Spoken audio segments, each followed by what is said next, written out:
Low dark grey clouds are floating over the snow-covered plain that goes to the horizon.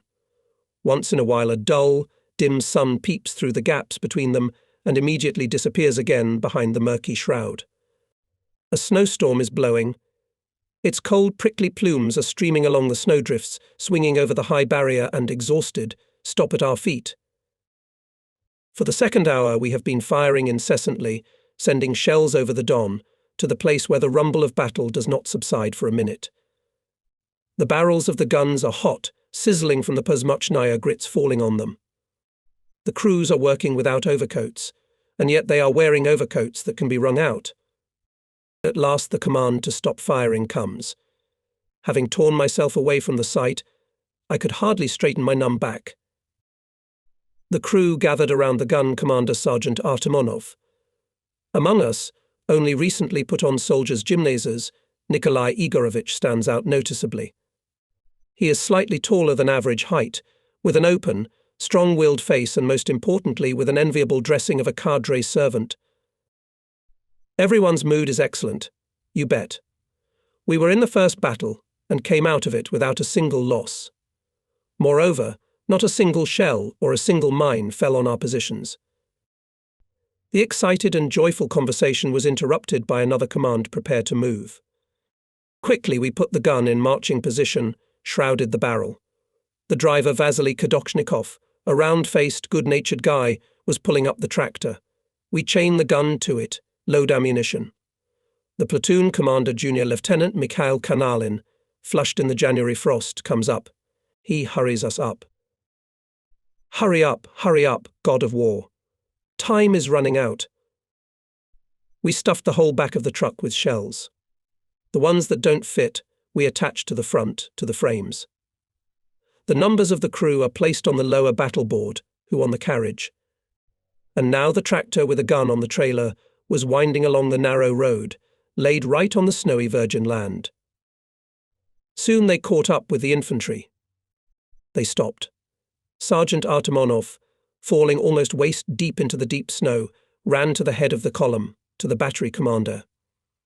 From there he gave us the familiar signal unhitch. We unhitched the gun and rolled it to the indicated firing position. As soon as we overcame the steep slope of the hill, the commander of the gun crew commanded squad to battle. And he himself helped to bring our 76mm anti-tank gun into a fighting position. Then oriented. Straight the bend of the trench, to the left the machine gun. I fell down to the rubber eye cup of the panorama. I saw grey figures on the snow.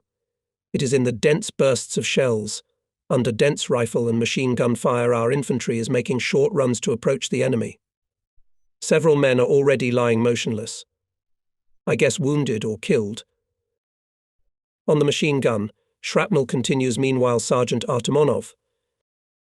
I'm hurriedly looking for a target. Here and there flashing flashes of bursts. Their multitude makes my eyes blurry. Try to determine where the damn machine gun, which must be destroyed in the first place. And then there are my hands. They seem to be cramped. What are you picking at? Shouts the sergeant. Suddenly the flames surged ahead. Tight wave of explosion hit the face. Shrapnel and lumps of frozen earth rattled on the shield. A nasty shiver seized his body. Drops of sweat appeared on his forehead. And behind him, a disgruntled voice again. Well, caught the target. I didn't have time to answer, as the sergeant pushed me away not quite politely and fell to the eyepiece himself. Not sparing my ego, throws over my shoulder. Rastupa, where are you aiming?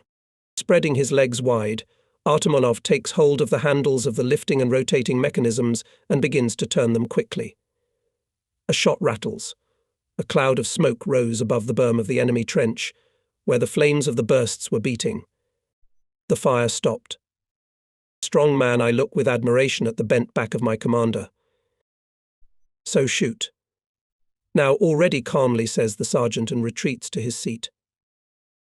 This direct fire at the enemy was remembered to me in all details, and it happened on the left bank of the Don, on the bridgehead, where we, not yet shelled artillerymen, received our baptism of fire. For the third day, our second battery of the 1212th Fighter Anti-Tank Artillery Regiment, under the command of Lieutenant Li.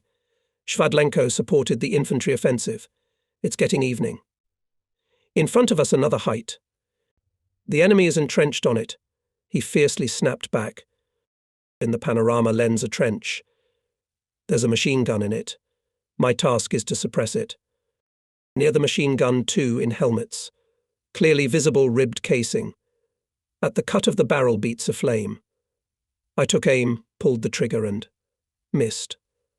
The machine gunners quickly changed position. Fire now flickers to the right. Aimed the gun again. I fired twice, and both times missed. Don't hurry, Artemonov advises, aim more accurately.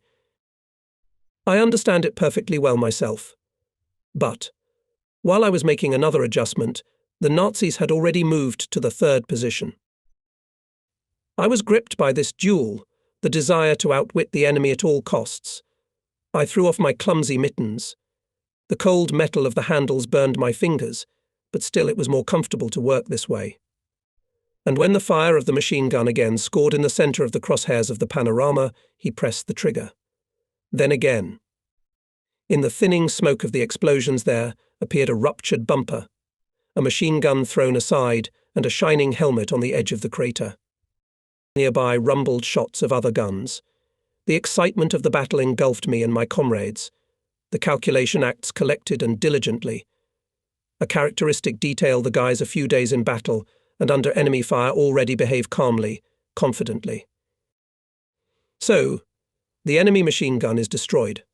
Our infantry is rising at full height. We hear shouts of hurrah, grenades bursting.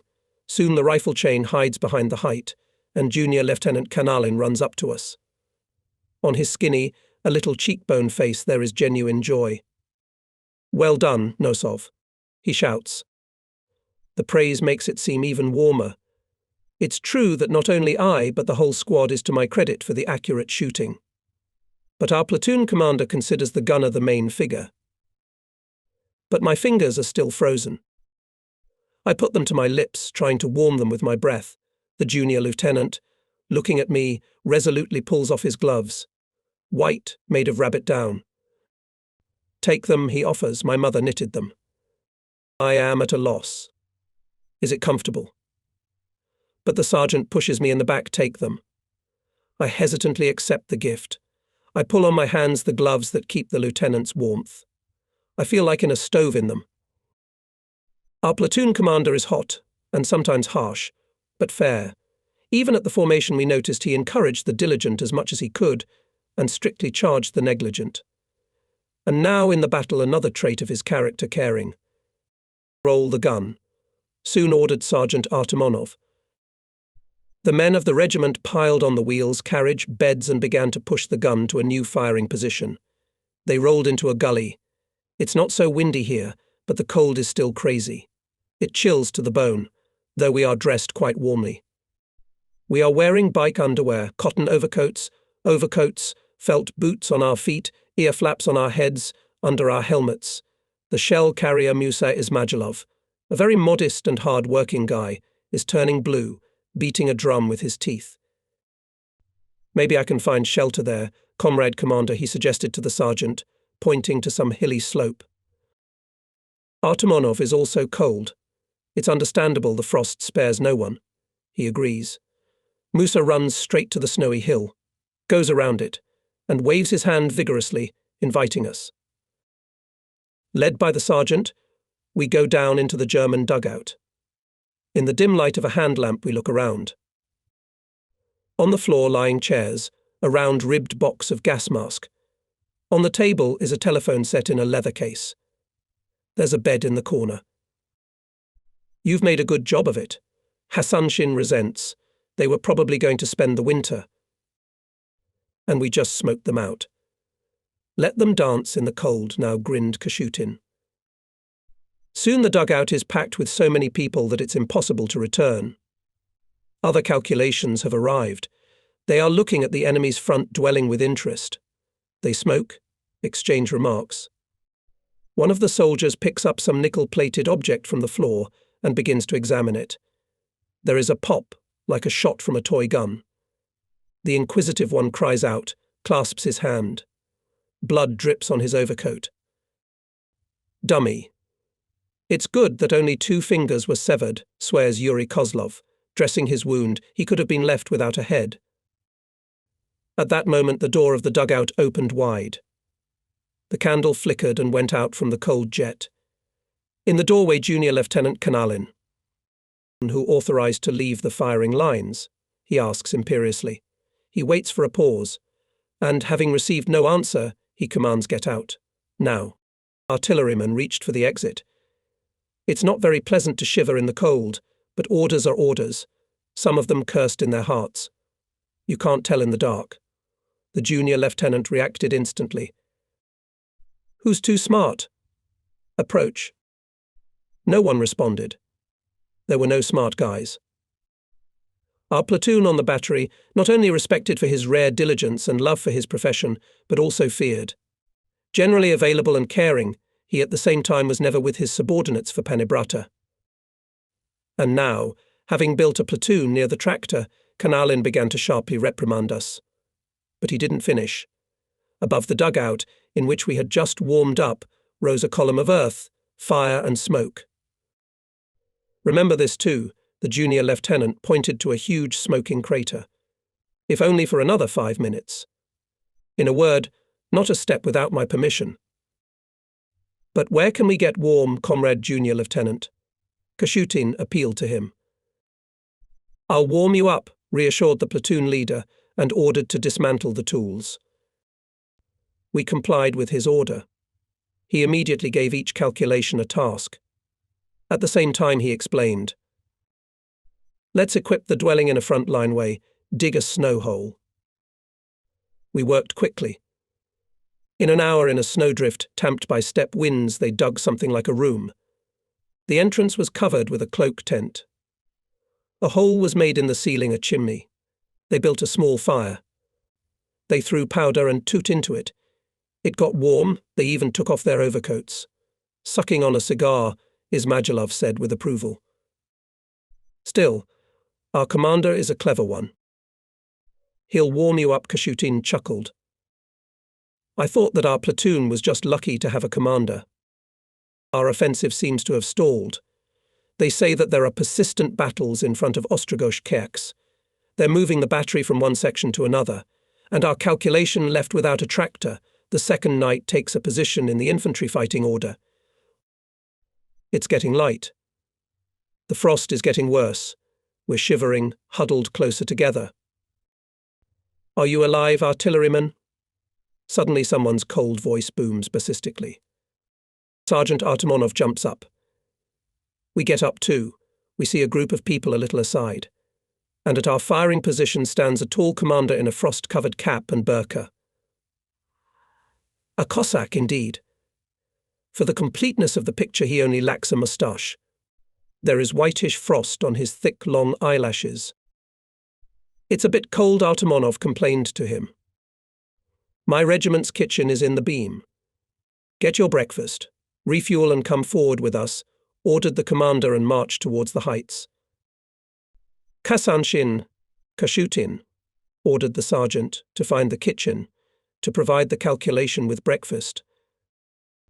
The soldiers rushed to fulfill the order. They came back soon.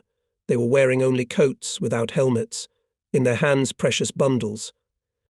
Life to the infantry. The usually reticent Kasanshin tells us in a talkative voice, we have hot food twice and 100 grams per brother. Regularly. But the petty officer, a stingy man, spoiled us. He says you're not ours, and whose are you, comrade sergeant? The question remained unanswered. Shakar, sniffing noisily, unfolded his overcoat, put a helmet with steaming porridge on the shell box. Kashutin next to him put a second one with tea. When both helmets were empty, it became warmer. And then the artillery preparation began. Shells and mines began to burst at the enemy positions. Smoke was billowing over the craters, and lazily rising up, melted in the frosty blue. Soon the rifle chain moved forward. We rolled the gun after it. But here some enemy firing point came to life. Our infantry lay down. The crew prepared to fire. Straight ahead a bush. To the right a bunker. The gun commander oriented me. I found this target quickly. Here it is, a snowy hillock. In the centre the socket embrasure. From there the machine gun is continuously firing. I also notice how several figures separated from the chain. Daredevils crawl to the bunker, leaving behind them in the snow deep furrows. Fire, sounded the command. I pressed the trigger. Smoke and snow dust cover the target, but the Nazi machine gun keeps firing. The sergeant makes a correction. Again I aim carefully. This time the shell hit the top of the hillock, raised a cloud of snow. Why are you smearing? Artemonov was upset. I myself was seized with frustration and anger. I tried to pull myself together, to calm down, and as soon as the smoke cleared, I sent a third shell into the bunker. Right in the embrasure flame flashed. The fire stopped. It would be like that for a long time. The commander of the calculation calmed down. As soon as we destroyed the breach, the Nazis, shooting back, began to retreat. The firing chain got up, moved forward. Falling through the waist in the snow, the calculation also rolled the gun further. Sweat was streaming down our faces, our throats were dry and we were thirsty. It seemed that our strength was running out. And the sergeant kept hurrying. Faster, faster, guys. We're lagging behind the infantry. With great difficulty we overcame a snow-covered field, and then a gully with sparse bushes. At the ascent to the heights we were finally exhausted, and literally on anger alone they managed to move the gun to another firing position. Until evening we advanced together with the infantry, and still we fell behind. We got out on a well-travelled road. We stopped. The usual tension of battle was replaced by deadly fatigue. We couldn't move any further. The same regiment commander who provided us with breakfast in the morning helped us out. Well done, artilleryman, not in vain ate porridge. He praised us, having arrived with his staff. Then he ordered someone take the gun on the trailer. When it got dark, we reached the outskirts of Ostrogozhsk. They stopped at a ruined house. The sergeant sent Alexei Nikiforov to look for the battery. Soon Junior Lieutenant Kanalin came by car and jumped on Artemonov. Where have you been hanging around? I've been on the front line all day, looking for you. We were supporting the infantry. The sergeant replied with dignity. Then it's different, softened platoon. February day, rarely sunny and frosty. Our column, as it was explained to us, is moving in the direction of Belgorod. The road was cleared of snow by the efforts of the local population. To the right and left of it there are 2-meter snowdrifts. Monotonously humming engines of tractors, and snow crunching under the wheels of cars and guns. Suddenly a ringing howl of airplanes breaks into these familiar sounds. In the frosty air there is a deafening crackle of machine gun bursts. The cars stop. Soldiers jump out on the road, dive into snowdrifts. Fascist vultures twice fly over us. Then the rumble of their rumbling goes away. We got off lightly, Alexei Nikiforov says with relief, shaking off the snow from his cotton coat.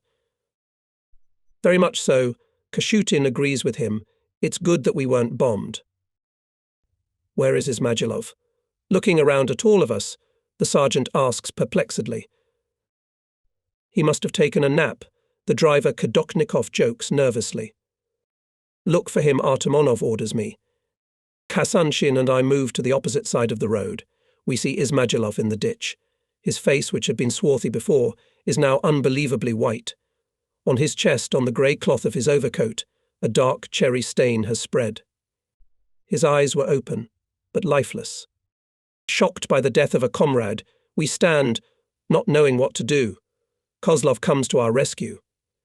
Perhaps among us he is the youngest and the most well-read. That's why the battery commander appointed him temporarily to the post of a medical officer. If necessary, Yura can make a bandage, injection, give a cough pill. And now, having run up to us, he knelt down, took Izmagilov's hand, felt his pulse. And, wrinkling his face as if from a toothache, he said, "That's it. He's gone. Report to the sergeant. I take this opportunity to run away. I can't see the dead." In addition to Ismagilov, there are other casualties in the battery.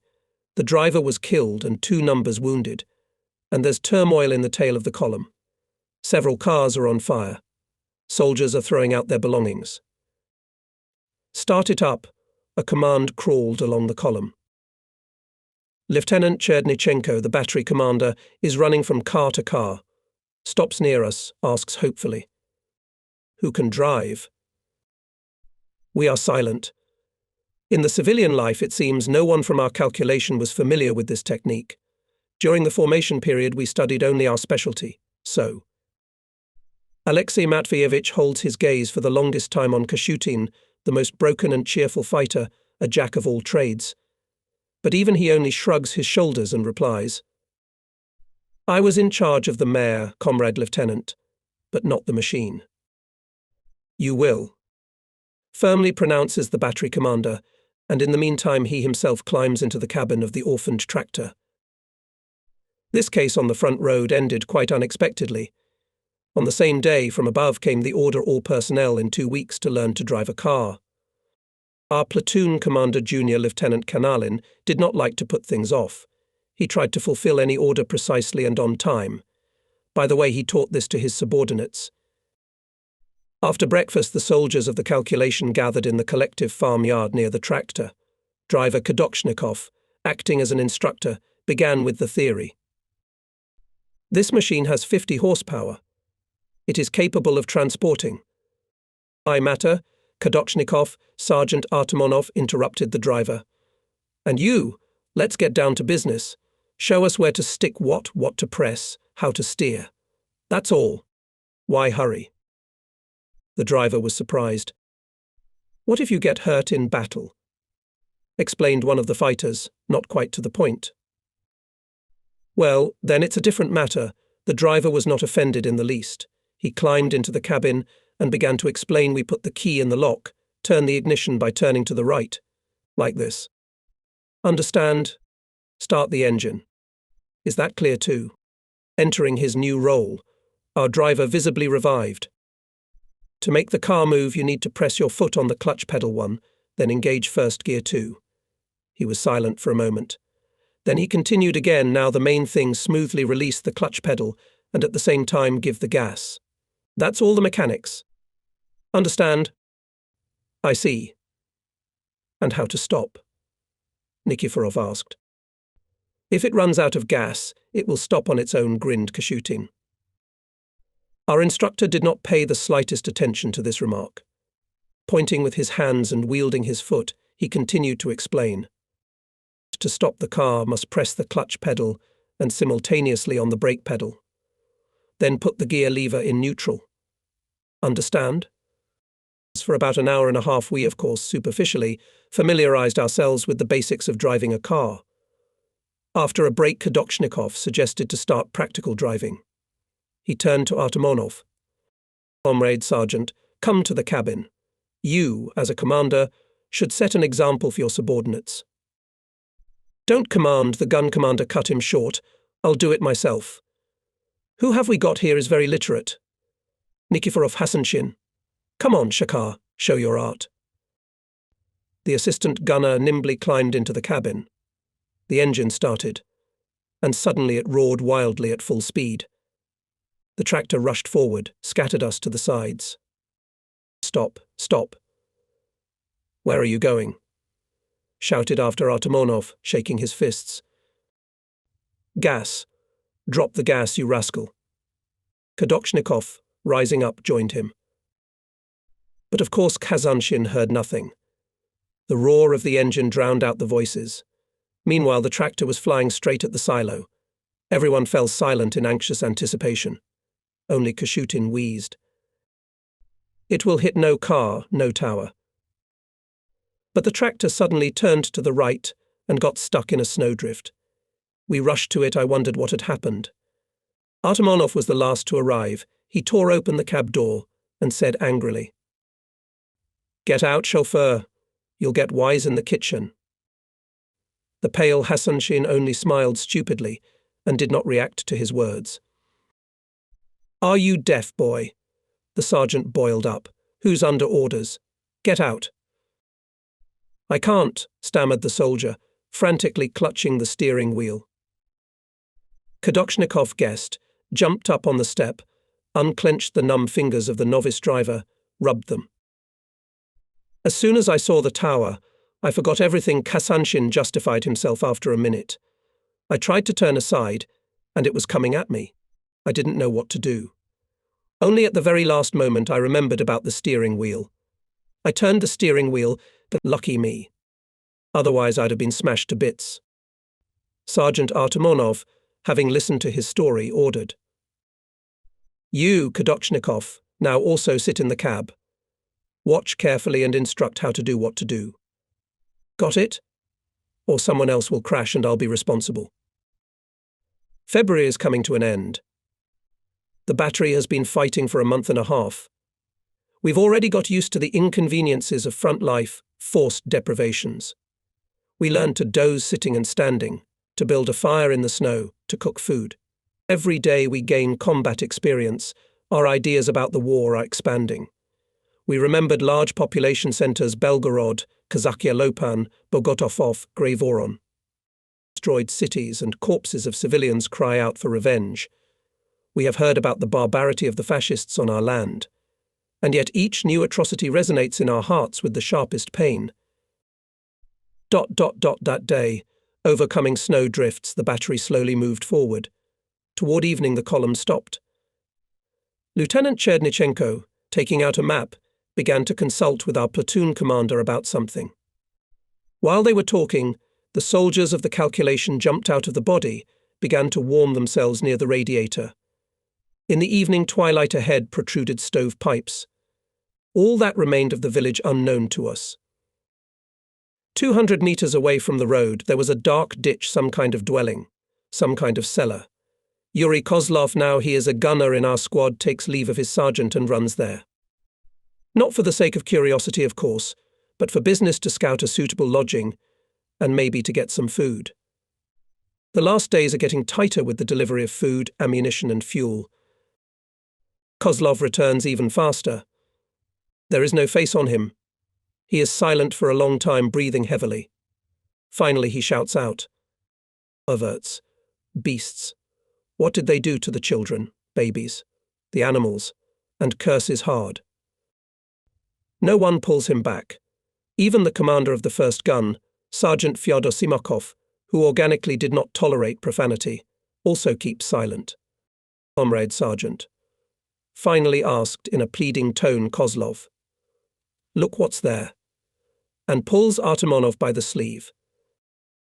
Shining a hand flashlight, we went down into the cellar, which apparently served as a dwelling for someone. The greenish light flickers along the walls and the earthen floor. It stops in a corner. There lies a woman with her head crushed and her arms twisted. Next to her are children in their underwear. 3 of them. One beside the other. Babies, 2 to 6 years old. Face down. Blood clots on the whitish backs of their heads. Shot at point-blank range. One of the fighters groans and runs out of the dungeon. The others return grimly, with faces darkened with pain and anger. They climb into the back of the truck. They are silent. The frost is raging, and we're hot. We should hang them.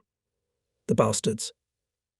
Kashutin gritted his teeth, clenching his pudgy fists in rage. Hang them. They spent the night on the road. In the morning we stopped in the village. The platoon explained they had run out of gasoline. That's how it is, the cars are at a standstill. Only stingy Kadoshnikov had stashed a canister of fuel. But it was discovered by the battery commander. Are you going alone? He struck our driver with a question. Take it. It's nothing. I just stocked up in case of fire. He shrugged his shoulders. Despite the early hour, we were surrounded by locals. They greedily ask us about the situation at the front. We tell them what we know. Keep chasing the damned fascists, they ask. To Berlin. And commanders, gathered around our tractor, solve a difficult problem: where to get fuel. Lieutenant Chernyshenko looks at the canister, ponders. I would still have 50 litres, even alcohol. We'd make it. There is alcohol, comrades, commanders, A grandfather suddenly echoed from the crowd. Only it is with fuel oil. It was left by the Germans. By order of the battery commander, the drivers took the empty containers and followed the grandfather. He was not exaggerating. On the outskirts of the village there was a tank half filled with alcohol. Half an hour later the drivers returned. Lieutenant Cherdnichenko added gasoline from Kadoshnikov's canister to each tank. "Now refuel," he ordered. Kashutin, who was dozing beside me, smelled the odor of alcohol and revived. He jumped out of the truck. "Does it smell like bloody water?" "You guessed it," answered Kadoshnikov. "Lend me the flask." "I'll thank you forever," asked Semyon. "I'd like to drink it myself, but I have to go," the driver muttered. Having learned about the commander's order, Kashutin was sincerely saddened. Wow, such a good thing ruined. As they say, a bucket of gasoline was poured into the honey cistern. "But I'll take a ride with the wind," promised Kadoshnikov. 10 kilometers to Lebedin, I would cross the river in a crawl. "And who will carry your gun?" Kozlov couldn't stand it. In response, Kashutin sniffed his nose and silently climbed into the back. He realized that it was better to drive badly than to walk well. A gloomy March morning was dawning. The column turned off the highway and soon stopped. Sergeant Artemonov was called to the battery commander, and our platoon agitator Kozlov ran to the deputy regiment Major Marshevadin. Both returned soon enough. Artemonov built the calculation, gave the order. Fire position of the platoon at an unnamed height. The task to prevent a breakthrough of fascist tanks along the road. Our trench is on the left flank. On the right, the first calculation. On the left, the third. Main sector of fire, dark bush. Road bend, auxiliary shrubbery, gully. Got it. Private Nikiforov, repeat. What a man our commander is. In any situation does everything by the book. But maybe that's why every day we have more and more respect for him. Nikiforov repeated the task word for word. Is it clear to everyone? Artemonov asked again. Of course, answered Kozlov. Only the fascists near Kharkov are pressing. It seems to have broken through to the rear. What a piece of news.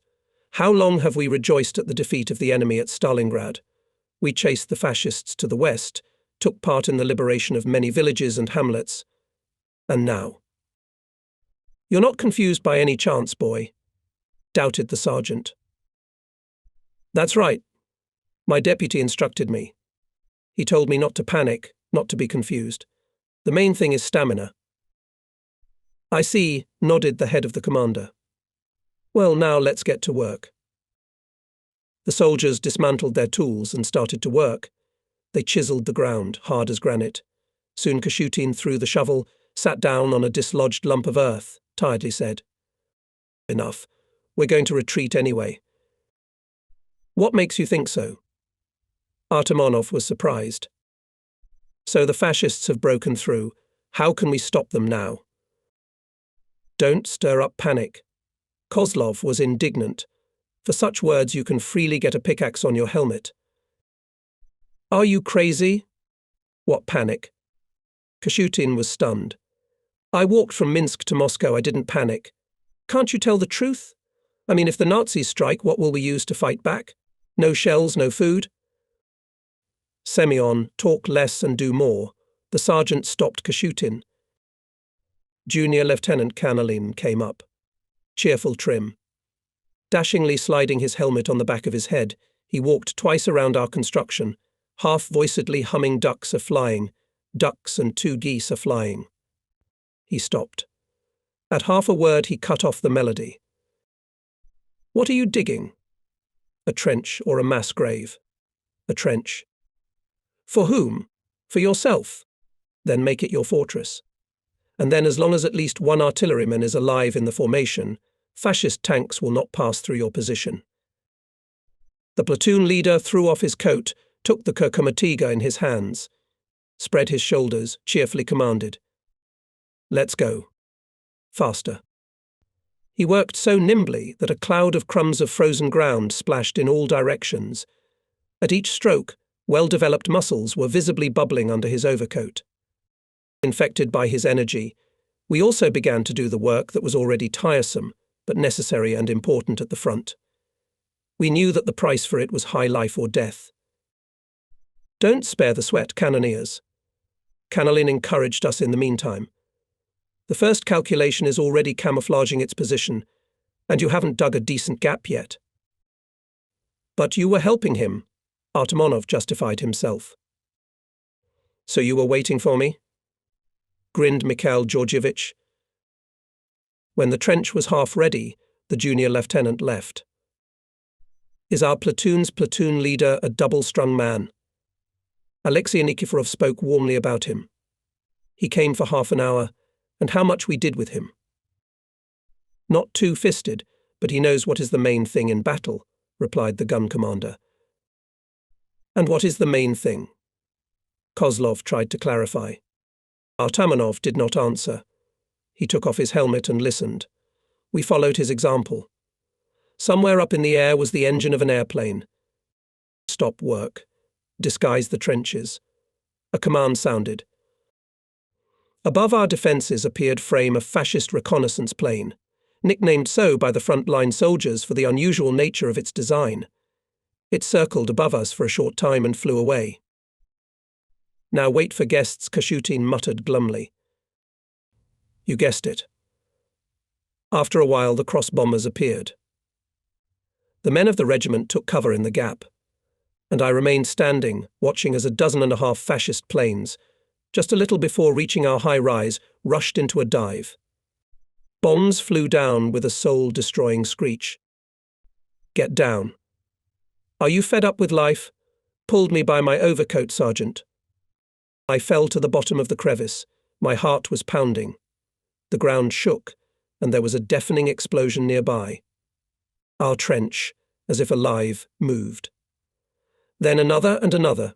Finally the bombers flew away. The soldiers began to rise to shake off, height in craters of craters. The snow, mixed with earth, blackened. Next to us a deep pit. Above it smokes dark, ashy smoke.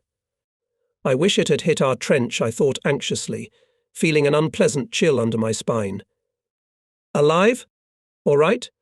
Lieutenant Chernyshenko asked me on the run. Everything is all right, Artemonov answered for everyone. However, in general, the battery was unlucky. One section is completely out of action, and the cannon too. No sooner had they cleaned themselves up, when again it rumbled the artillery shelling began. Something unimaginable was going on around. Shells and mines were bursting thickly. The height was drowned in clouds of smoke. The bursts were still rumbling, and the numbers had already taken their places at the gun. In the field of view of the panorama you can clearly see how the enemy infantry turned on both sides of the road, going to converge. Behind them, moving armoured personnel carriers. Reference point 2 gave the command sergeant armoured personnel carrier. Hurriedly working the mechanisms, I try to aim at one of the vehicles. But it merges with the surrounding background, then disappears, then reappears. Finally I managed to catch it in the crosshairs. Shot, 2 more in a row. The armoured personnel carrier burst into flames. 3 other vehicles were hit by neighbouring units. The others began to withdraw. The infantry lay low. The first enemy onslaught was repulsed. And again shells and mines fell on the height. Carrier Kashutin cried out softly, dropped to the snow, carefully put a shell next to him, took hold of his leg. Greying face expressed pain and suffering. Compared to us almost boys, Semyon is a man of age. He is already in his 30s. He has an oddity. When he went to bed, he furtively baptized. He's a believer. And now, sitting on the snow and bandaging his wounded leg, he too is whispering something. Either he's praying or he's bashing the Almighty. We have already noticed, having seen the horrors of war, Kashutin has recently cooled down considerably to the Lord God. Only we carried the wounded man to the car, as the battery was ordered to change the firing position. At full speed we sped 10 kilometers, drove up to the river. We crossed the bridge to the opposite bank. We stopped on a slope. unchecked the guns, began to prepare new trenches. It was getting evening. A fog hovered over the river, and in this wary silence we suddenly heard a muffled noise of engines. Soon a column appeared on the road, on the other bank motorcycles, tanks, cars, fascists. Lieutenant Chernyshenko went around the calculations, set the task to destroy the bridge. The battery opened fire. They hit the piles. The enemy column began to turn into battle order. Several tanks separated from it. Having overtaken the motorcyclists, they rushed to the bridge. Here already the tracks of the head tank rumbled on the decking. But before our eyes, the middle span of the bridge began to slowly settle. Then it broke apart altogether. The tank collapsed, broke through the ice, and disappeared under water. Others stopped on the shore and fired at our firing positions. That day the enemy failed to force the water barrier. In the middle of the night we were raised by the platoon commander's command. Gun to the front. "Shall we withdraw, Comrade Junior Lieutenant?" Nikiforov inquired. "Things are not good near Bogokov," Kanalin briefly explained. By his worried face, our hasty gathering, finally, even by the fact that we were leaving another favourable frontier, it was easy to guess that there was really trouble at the front. We went on our way. In the morning we caught up with a small column of infantry. We stopped. Lieutenant Chernyshenko consulted with its commander about something. 3 men approached our car. We squeezed, put the infantrymen on the boxes with shells. Their faces darkened from fatigue. Their overcoats were dirty. On their feet, not in season, felt boots thawed in the daytime. There was mud on the roads. We began to look for fellow countrymen. There were none. "Would you like something to chew on?" The cheekbone soldier asked incredulously. "It's the 3rd day on starvation rations." "Friendship is friendship, but breadcrumbs apart," muttered our new shell carrier Shutov. "Don't be greedy, give him a treat," ordered Artemonov.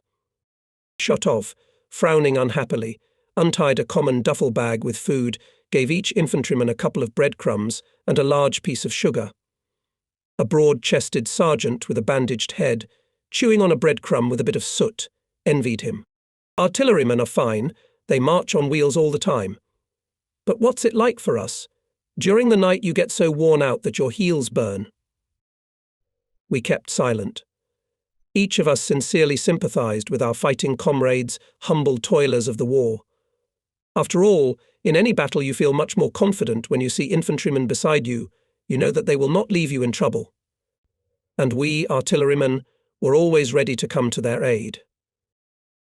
At dawn we passed Bogokov, then a big village. It was especially memorable Krasino. On its outskirts we left infantrymen. And we turned off the highway and drove along a country road. They came to the crest of some hillside. Here we unhitched the guns. "Quickly prepare the trenches," Junior Lieutenant Kanalin hurried us. But we still did not have time to equip our positions. A column appeared in the distance. It was getting closer by the minute. Lieutenant Chernyshenko looked through binoculars for a long time, and suddenly he commanded. "Tanks on the right. Battery to the battle." The numbers of calculations took their places. In the meantime, the Nazi tanks had already crawled up the far slope and opened fire. Shells whistled above us. "Get down," shouted Sergeant Artemonov. He himself continued to stay to the right of the gun, watching the enemy. Suddenly an explosion rumbled right in front of him. The sergeant fell down, bleeding. We rushed to him. But Artemonov stopped us. "Squad, to the gun. Don't let the tanks through." It was the last order of our commander, and we fulfilled it, went back to the gun. The tanks were approaching, but soon, having lost one car, the fascists withdrew behind the ridge, and there, under its cover, began to go around the ravine to attack us from the flank. 7 armoured monsters rushed to the position of the first calculation, led by Senior Sergeant Fedor Simakov. The artillerymen courageously entered the unequal fight. The first tank caught fire, but the calculation also suffered losses. 1 soldier was killed, and 2 others were wounded. The gun commander himself stood at the site. He stopped the second tank with an accurate shot, and then the explosion threw the senior sergeant away from the gun, covered with earth. When he woke up, he rushed to the gun again and fired. One more car went up in flames. The others began to withdraw. Here, near Crisino, our pupil, and now the gunner of another calculation, Shakar Hasanshin, distinguished himself. Already at the very beginning of the battle he was wounded, but continued to fire. A shell exploded nearby. Shakar was wounded again. Other numbers of the calculation also dropped out of formation. And then, overcoming the hellish pain, Hasanshin himself loaded the gun, took aim and fired. The tank, which had broken forward, stopped, then went up in smoke. The other two, shooting back, moved away. In the battle near Crisino, we destroyed 10 enemy vehicles, but we also suffered heavy losses. Only 2 serviceable guns were left in the battery. Several days in a row we withdrew. At night we made a march, and in the morning at a favourable line of defence, repelled enemy attacks. In the evening we again folded up and again withdrew. The mood of those days is difficult to convey in words. I know from myself that there is perhaps nothing more bitter than to leave the native land that we had just conquered from the enemy. At dawn we reached the outskirts of a large village. Its name was etched in my memory, Cherkaskoy. They began to equip a position in the vegetable garden. From the experience and fatigue I felt dizzy and sleepy. I sat down on the frame, and as if fell into the abyss. Junior Lieutenant Kanalin woke me up. He pointed with his hand at the distant hillside, bare of snow. Nazi tanks were crawling up it. The muffled murmur of their engines was already heard. From gun to gun walked the regiment commander. Tall, trim. Calm voice encouraged the few calculations. Fire more accurately. Save shells. Major Nikulin, a man rarely demanding. I remember even in the period of formation with him I had one unpleasant incident. Then, busy equipping a machine gun disc, I did not pay attention to those who entered the house, where our calculation. Besides, the case was not going well. I was nervous. "What are you doing, comrade fighter?" I heard from behind. "Can't you see, can't you?" I answered unfriendly, without turning around. "Stand up," followed by an imperious shout. "The cartridges will scatter," for bickering 2 detachments out of turn. The major determined the measure of punishment. From that time the regiment commander obviously remembered me, for when I met him he would always ask, "Well, what will make you happy, Godson?" And now, stopping near our gun, he asked, "How's your mood, Nosov?" "Cheerful," I answered. "Do you know the task?" "One task, Comrade Major, to beat the enemy." "Remember that much depends on the gunner," said the regiment commander. He stopped and suddenly added, "Take care of yourself." Meanwhile, the tanks took the battle order and opened fire. The first shell knocked out the calculation of the neighbouring gun, mangled the cannon. At that time a liaison came running from the regiment commander and passed the order to gather the artillerymen who were left without guns and to take defence with them on the outskirts of the village. This task was entrusted to our platoon commander. About the only gun of the battery remained me and Lieutenant Chernyshenko, and in the shelter behind the barn was in the tractor driver Kadoshnikov. Kozlov, Nikiforov and Shutov also left with the junior lieutenant. Fortunately, the fascist tanks did not risk to attack us through the ravine and turned back. The roar of their engines gradually quieted down, getting farther away, but on the opposite outskirts of the village suddenly broke out a desperate shelling. "Call a tractor," ordered Chernyshenko. I rushed to where the car was parked, called Kadoshnikov. For some reason he was silent. The battery commander ran up to me, shouted, "Kadoshnikov, start." Again silence. Then Chernyshenko tore the door of the cabin. The chauffeur slowly fell at his feet. A pale, waxy face distorted by a grimace of frozen pain caught his eye. We carried the dead driver to the back of the truck. I got behind the wheel, brought the tractor to the firing position. Together with the lieutenant, we hitched up the gun and raced down the street. Behind the village there was a battle. A dozen tanks attacked the positions of our infantry. We turned the gun around. Lieutenant Chernyshenko stood behind the gunner. He fired twice. One car went up in flames. I fired 3 more shots. We ran out of shells. My battery commander with trembling hands pulled out a tiny cigarette butt from behind the lapel of his ear flap. He lit it, took 2 greedy puffs, handed it to me. "That's it, Nosov. The ball is over. But we'll be back here again," he promised firmly. "The gun must be saved." The infantry, left without fire support, slowly retreated. I rushed to the tractor, but it was already on fire, hit by an enemy shell. The situation was critical. However, the lieutenant even here did not lose his presence of mind. He went around the gun, for some reason stroked it on the carriage, and ordered in a trembling voice, "Give me a grenade." He took a lemonade from my hands, inserted the fuse and shoved the grenade into the barrel. There was an explosion. After that we took out the bolt, seized the panorama and began to withdraw together with the infantrymen. Lieutenant Chernyshenko walked slouchingly, hid from me suspiciously moistened eyes. No, our commander was not a sentimental man, but obviously for him the death of his comrades and the loss of all the guns meant a lot. Spring was coming to an end. The summer of the 43rd year was approaching. Forests, meadows and fields were green all around. Cherry orchards were dressed with white boiling. In the cloudless sky the larks were singing their intricate trills. For more than a month our regiment is in the rear. We are located in a camp near the village of Kursk 20 kilometers from Stary Oskol. The units were replenished with people and equipment.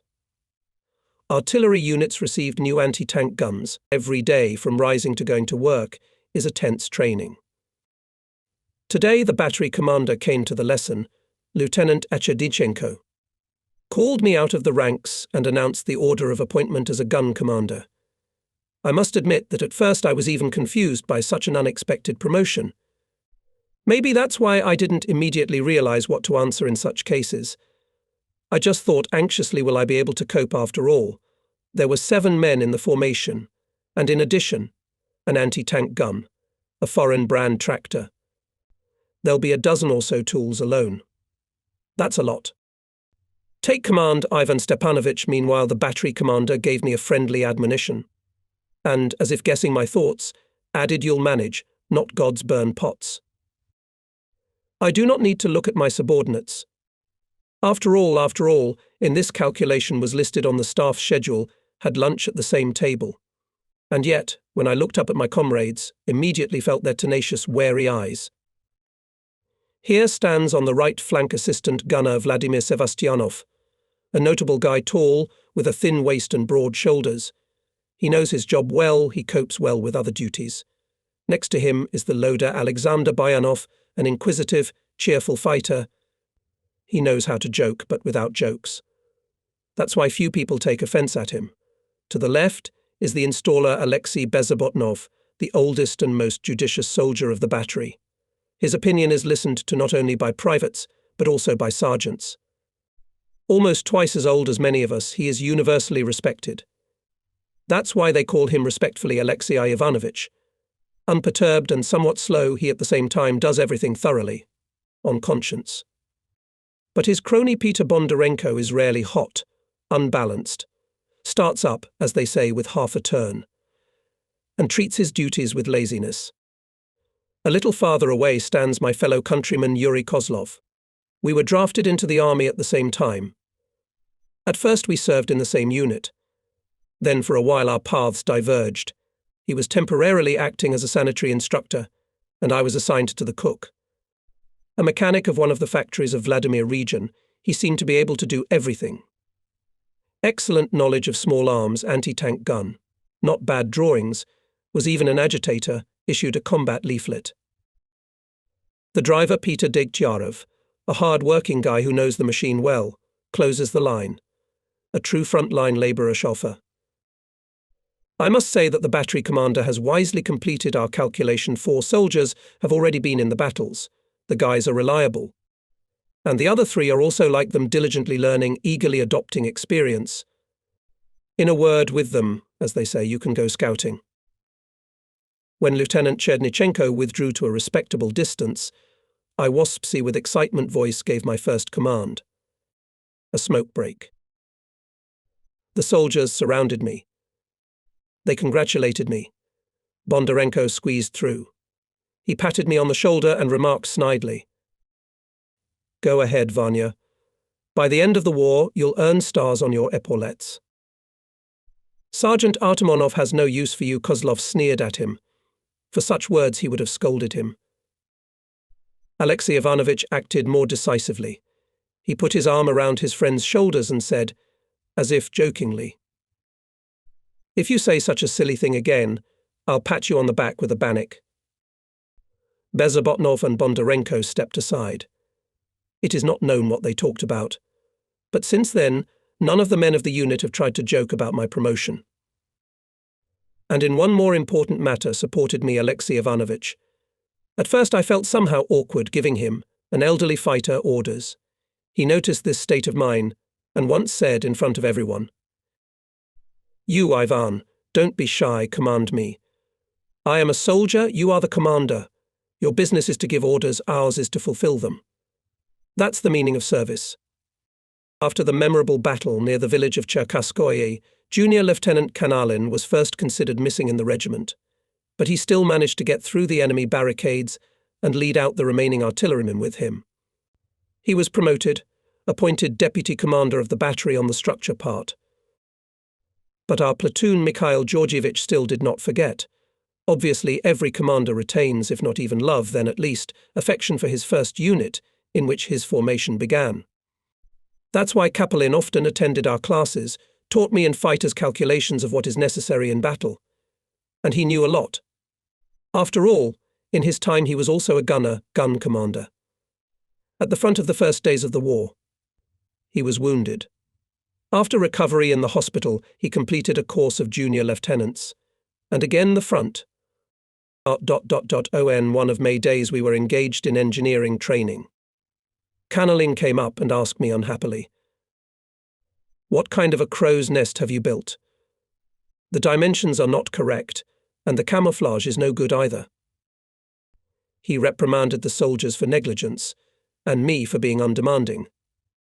"Dig the trench again," ordered the junior lieutenant. "I'm timing you." I repeatedly made a tracing of the trench, determined to each number the amount of work. The soldiers began to equip it. In the presence of the deputy commander, the work was going well. "Brosler and rear traverse camouflage," ordered Kanalin. Bondarenko brought a few sods. With a swing he threw them on the crest of the barrier, then began to lay them. "Don't you know the order of sodding?" The junior lieutenant stopped him. "Where do you start from?" "We haven't studied it." The fighter began to justify himself. "Look," Kanalin loosened his belt and stood in Bondarenko's place. They put it from the bottom of the bunker. The sods are pressed tightly against each other, like bricks against the wall. Having finished the work, he moved some distance away, satisfied with the remark. "Now, no enemy will not detect." After a break, the classes resumed. "Now let's see what you have learned from the fire service," said the junior lieutenant and gave a command to fight. The men began to fulfill their duties. Kanalij crouched on the berm, squinted his eyes and watched their actions. At first he wrinkled his nose in annoyance, and finally he couldn't stand it. "You're like at a funeral. We should work faster. The enemy in battle will not allow you to dig around like that." The junior lieutenant nimbly jumped up, went to the gun, and skillfully showed the methods of action of each number. Then he started practicing again. In 5 minutes we were soaking wet. But he, having entered into excitement, gave one command after another to battle, fire, stand down. When, in his opinion, the soldiers began to fulfill their functions more or less tolerably, he ordered, "Fire position in front. Roll the gun." We rolled the anti-tank gun to the verdant heights, and then a bird fluttered out from under our feet. Sevastianov bent under the undercarriage and exclaimed in surprise, "What an accident! Wow!" There was a nest in a deep horse track. There were 5 fledglings, not yet fledged. Tiny lumps were swarming, stretching out their necks, squeaking demandingly. "Why are they stuck?" Kanalin asked. "There are larks here," answered Alexei Ivanovich. "What nonsense. What larks?" "Honest." "There are chicks there," explained Yuri Kozlov. The junior lieutenant came to the gun, sat down, took a long and careful look at the fluffy lumps. "Move to the right," he finally said, and added, "How many nests, be she evil, has the warrior ruined?" The warriors obeyed this order eagerly, and the training continued. At last Kanalin left. We had already decided to finish the lesson, as Alexander Boyanov, who was characterized by sharp eyesight, grumbled unhappily. "It seems that some bosses have come again." Several cars came to us. I built a formation, reported to the general, who approached. "How is the private?" He was surprised. "A gun commander and a private. It's rare to find such a thing in artillery. Did you hit tanks?" "That's right." "That's right. And a private." "That's not right. We'll fix it." The evening inspection Petty Officer Kiselev read out the order on awarding me the military rank of Efreator. One of the classes with the platoon was conducted by the Chief of Ammunition of the regiment. He spoke in detail about the device of a shell of unusual design. According to him, it seemed that such a shell could penetrate the armor of any tank. Some did not believe it. An argument broke out. "All this is nothing but artistic whistling," Bondarenko said in his usual manner. "I also think so, that no shell tiger, for example, will not take," supported him one of the fighters. "It's possible that an ordinary armor-piercing shell won't take it," Kozlov proved, "but a sub-caliber one, be calm, it will pierce through and even deeper." "Fuck you, Yura, with your sub-caliber." Bondarenko was getting hot. 10 centimeters of steel to penetrate. Sorry, I don't believe it. "Don't apologize, Comrade Bondarenko," the battery commander who came up interrupted the argument. "Soon you will see for yourself the power of this shell." Lieutenant Chernyshenko kept his word. At night we were raised on alarm and were taken to the range. Here stood a German tank of TIV brand. Obviously the Nazis abandoned it in winter, in their hasty escape.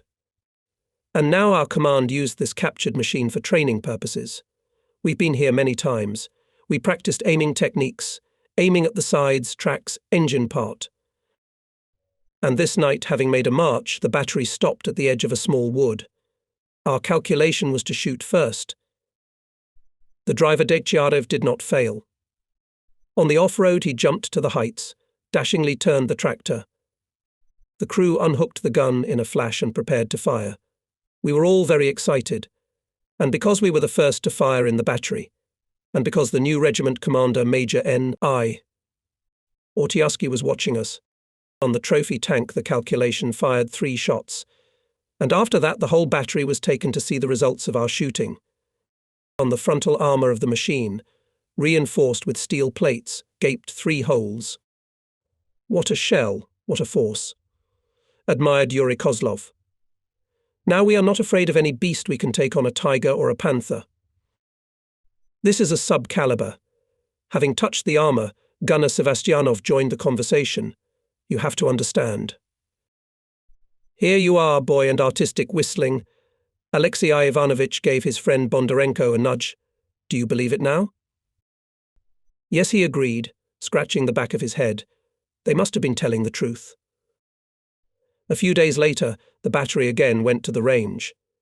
This time the calculations fired at a target moving at the speed of a tank. We fulfilled the task only satisfactorily, and the neighbours who achieved a higher grade went very pleased with themselves. "They didn't eat enough porridge to compete with us," laughed the commander of the 3rd gun, Senior Sergeant Ovchar. Junior Lieutenant Kanalin suddenly stood up for us. "Count chickens in the fall," he said. "This is not a battle yet. Let's see how you will act when shells and mines begin to burst around and tanks will come to the position." The offenders left us in peace. Only at the end of June the regiment left the camp. By several night passages we approached the front.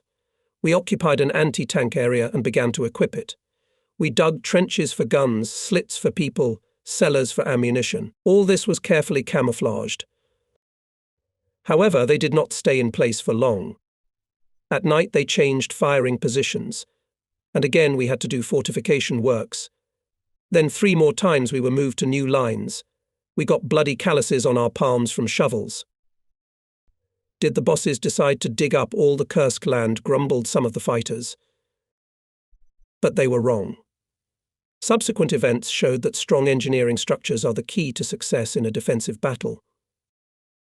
We entered the battle on July 6th, and the day before, all day in front of us, behind the distant hills, rumbled silently. Clouds of smoke were billowing and whining in that direction, covering the horizon, and sometimes even the sun. In the sky, every now and then, fierce air battles broke out. The soldiers of the calculation languished in a trench, covered with branches and camouflage net. They were having an uncomplicated conversation, jumping from topic to topic. But when the rumble of battle began to approach, it entered a directed direction. Pyotr Bondarenko was the first to say with anxiety in his voice, "It must be that the fascists are crowding ours." "It can't be," Alexander Boyanov objected to him. "We will endure." "It's not 41st now," Yuri Kozlov said with conviction. "And we will go forward, you'll see." Of course, in those days we, the soldiers, did not know the entire plan of the Soviet command to defeat the Nazi troops in the Kursk Bulge. It became known much later. But even then, each of us understood that the battle that had begun played a huge, if not even decisive role for the fate of the war, and therefore we were ready to fulfill our military duty to the end. Under the wind came the order to move out. The driver Dekjarev brought up a tractor. We attached the gun. The battery started on the way, approaching the front edge by beams and woods. It could be guessed by the glow of fires, the increasing noise of the battle. We stopped in a gully, camouflaged in the shrubbery tractors and guns. Lieutenant Chernyshenko gathered the commanders of platoons and calculations, led behind him. Short runs to the heights, lay down. It was still quite light, although the sun was already hidden behind the horizon. In front we could see guns under camouflage nets, dark green turrets of tanks dug into the ground. Faintly darkened twists of 2 trenches quite skillfully inscribed in the terrain. The battery commander pointed out our landmarks and gave us a combat order. From it became known that the enemy did cut into our defence. Therefore we had to urgently take up firing positions in an important, tank-dangerous direction. Having returned, we got down to business. The calculations worked quickly and silently, realizing that time was running out. And yet the platoon commander, Junior Lieutenant Miniev, was hurrying up. A gaunt, slightly above average height, he, working together with us, shouted incessantly in a low voice, hurry up, brothers. Private Bondarenko, don't be lazy." "I'm already soapy," he answered. "More sweat, less blood," instructed the platoon leader. "That's so," Alexei Ivanovich intervened in the conversation. "But what if tomorrow they order us to withdraw?" "No," answered the junior lieutenant firmly. "There will be no retreat. The order is to defend and hold out." That short summer night, the men of my calculation not only did not sleep a wink, but never had a smoke break. They worked, as they call it, without bending their backs. The trench was equipped in record time in 4 hours. We rolled the gun into it, camouflaged it. Ammunition was laid out in niches, shells separately, small arms cartridges and grenades separately. When it became noticeably lighter, the soldiers with increased interest began to look at everything made by the battery during the night. "Well, now the fascists will never be able to pull us off this line," Alexei Ivanovich said with conviction. And with this he expressed the opinion of each of us. Above the horizon slowly rose a bright red disk of the sun. The soldiers took cover in the crevice. And before that Kozlov ran to the gully, picked a bunch of grass, brought it here. And now, inhaling the smell of overripe flowers, he told me. "At this time we are in the middle of haymaking. When you go out into the floodplain, your eyes run wild. The meadow is like your variegated carpet. While listening to him, I was simultaneously studying the nearby terrain through the bunker. It's a job description. It is important for the commander of an anti-tank gun to know from what direction tanks can attack, on what line to meet them, and with what aim it is better to fire. I notice everything. There on the right side of the hill nestles the village of Dubrava. From it stretches a deep ravine, covering the flank of our battery. On the left is the road. In some places its bed is torn up by funnels, and on a berm it is cut by a trench. For some reason a bridge has been thrown over it. Behind the road is a grove. The trees at the edge of the grove are disfigured by the bombing. "Take cover," suddenly sounded a command, and in a minute fascist bombers hovered over our height. They dropped bombs. The blast wave tore off our camouflage net and threw it on the gun barrel. Kozlov jumped out of hiding, corrected it. He came back and reported. The village was bombed to pieces. I remembered that I'd forgotten to set up an observer. I ordered the castle's Buyanov to perform this service. The soldier got up, leaned against the berm, and began to watch. Nearby there was a deafening rumble. Sand and clods of earth fell on us. My head rang. The acrid smoke took my breath away. Vladimir Sevastyanov dazedly twisted his head, shouted, "I can't hear well. My ears are blocked." "Open your mouth wider, Yuri Kozlov," advised him either jokingly or seriously. "I've already swallowed enough earth. I'll be spitting up for 24 hours. Unexpectedly, Junior Lieutenant Miniev appeared. We've never seen him so worried. One cheek clean-shaven, the other soapy. "Everybody alive, Nosov?" Sliding down the slit, he asked, breathing heavily. "So far, Comrade Junior Lieutenant." Only later did we find out why the platoon commander came running to us.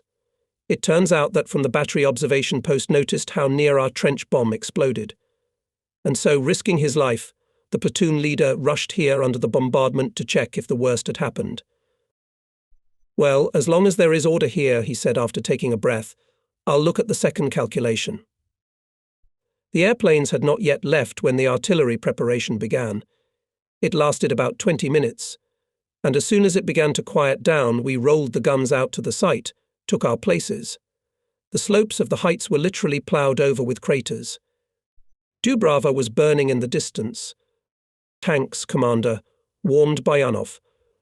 Through the veil of smoke and dust, I see how on the distant hills crawl clumsy steel boxes.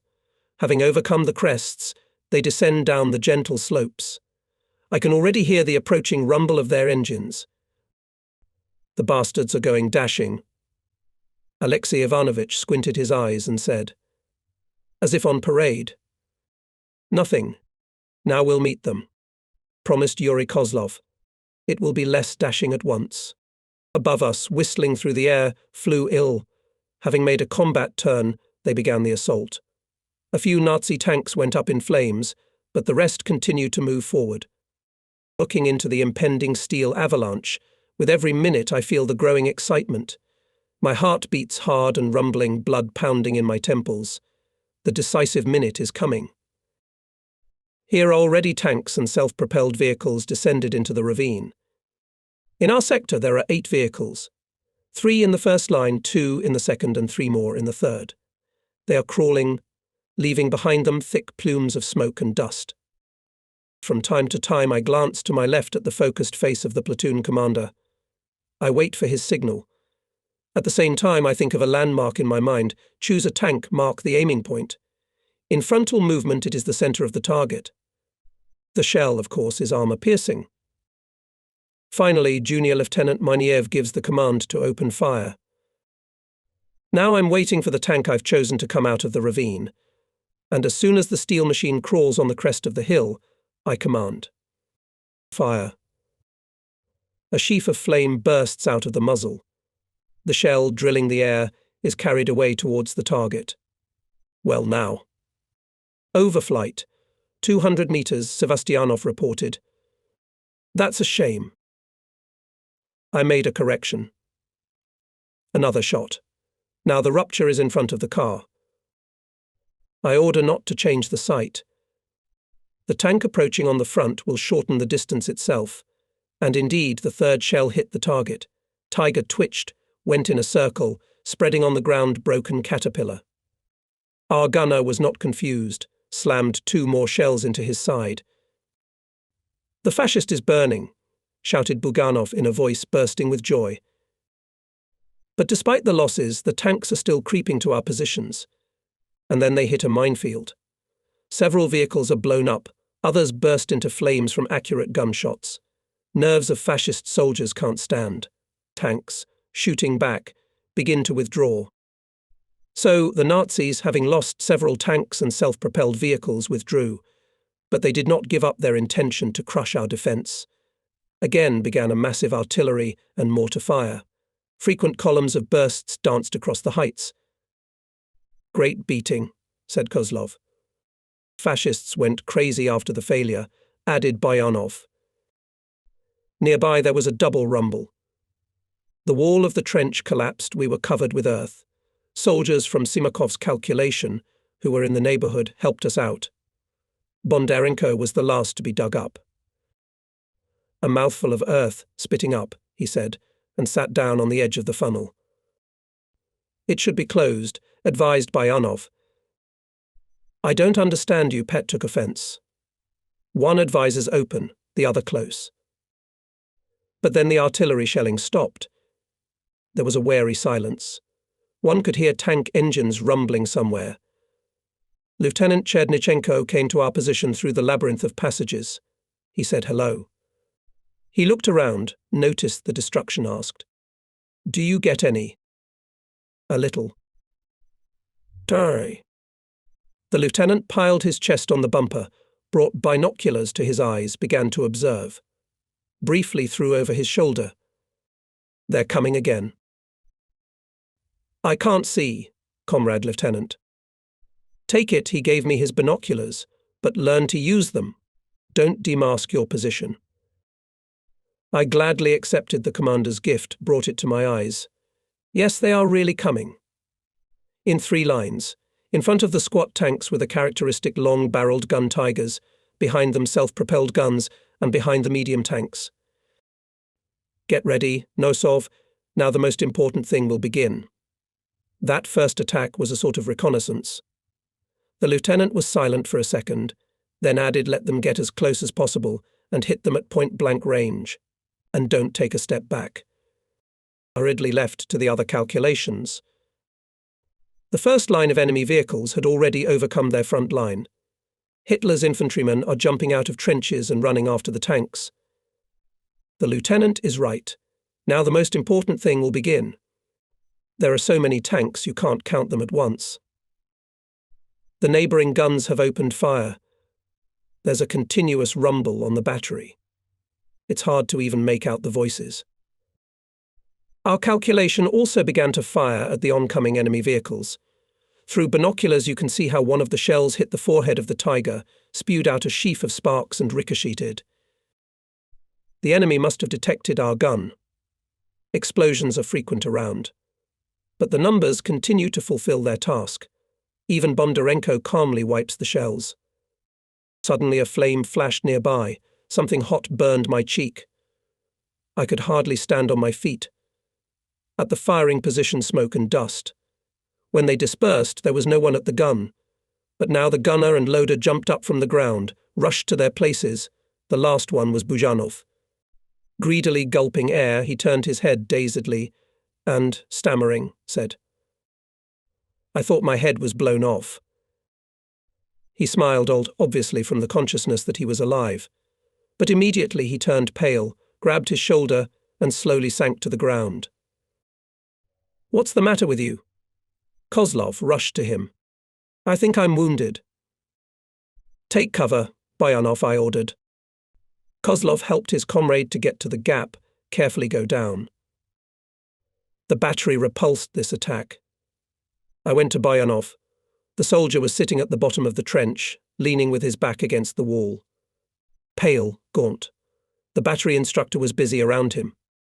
Having finished bandaging him, he looked at me carefully and asked me sympathetically, "Does it hurt, Nosov?" "What hurts?" The wound on your face. Only then I remembered about the burn during the shelling and touched my cheek. There was blood on my fingers. So it really scratched. Kiselev immediately treated the wound, put a band-aid on it. Promised. It'll heal before the wedding. Of course it will heal. It's not much of a wound, more like a scratch. But Bujanov will have to be sent to the rear. It's a pity to lose such an assistant gunner, but what can you do? He's got to heal. But we didn't have time to send Bayanov back. Enemy aviation struck again. Then the shelling began. Then the enemy tanks and infantry attacked for the third time. Time seemed to stop for us. The battle was hushed, then flared up with a new force. The continuous rumbling made my ears ring and my head ached. My throat was dry and I was very thirsty. We repulsed another, I think the fourth attack. After waiting for the rebound, Kozlov took off his helmet and stretched out right by the gun. Sevastyanov was next to him. "Don't brag," Bezobotnov shouted to them. "You'd better get into the gap with us, or you'll be in for a surprise." They followed his advice. Sevastyanov, nodding his head in the direction of the enemy, said with evident surprise, "Look, Commander, we his tanks already 12.5 pounded, and he is still climbing. And where did he get so much equipment?" "All of Europe robbed," preempted my answer Kozlov, "so there is nothing to be surprised. This metal could be melted down into tractors." Hiding a cigarette in his fist, Alexei Ivanovich said, "It would be a great help to the collective farms." Someone looked at him in surprise. "Are you by any chance the one?" Bondarenko asked, making a characteristic gesture with his finger near his temple. "There is so much going on here, and he's talking about tractors." "I am in good health." "By the way, each of us should look ahead," answered the loader. "The war will be over. We'll have to start a lot of things from scratch." "It is still a long way off. First we have to defeat the fascists." Bondarenko did not give up.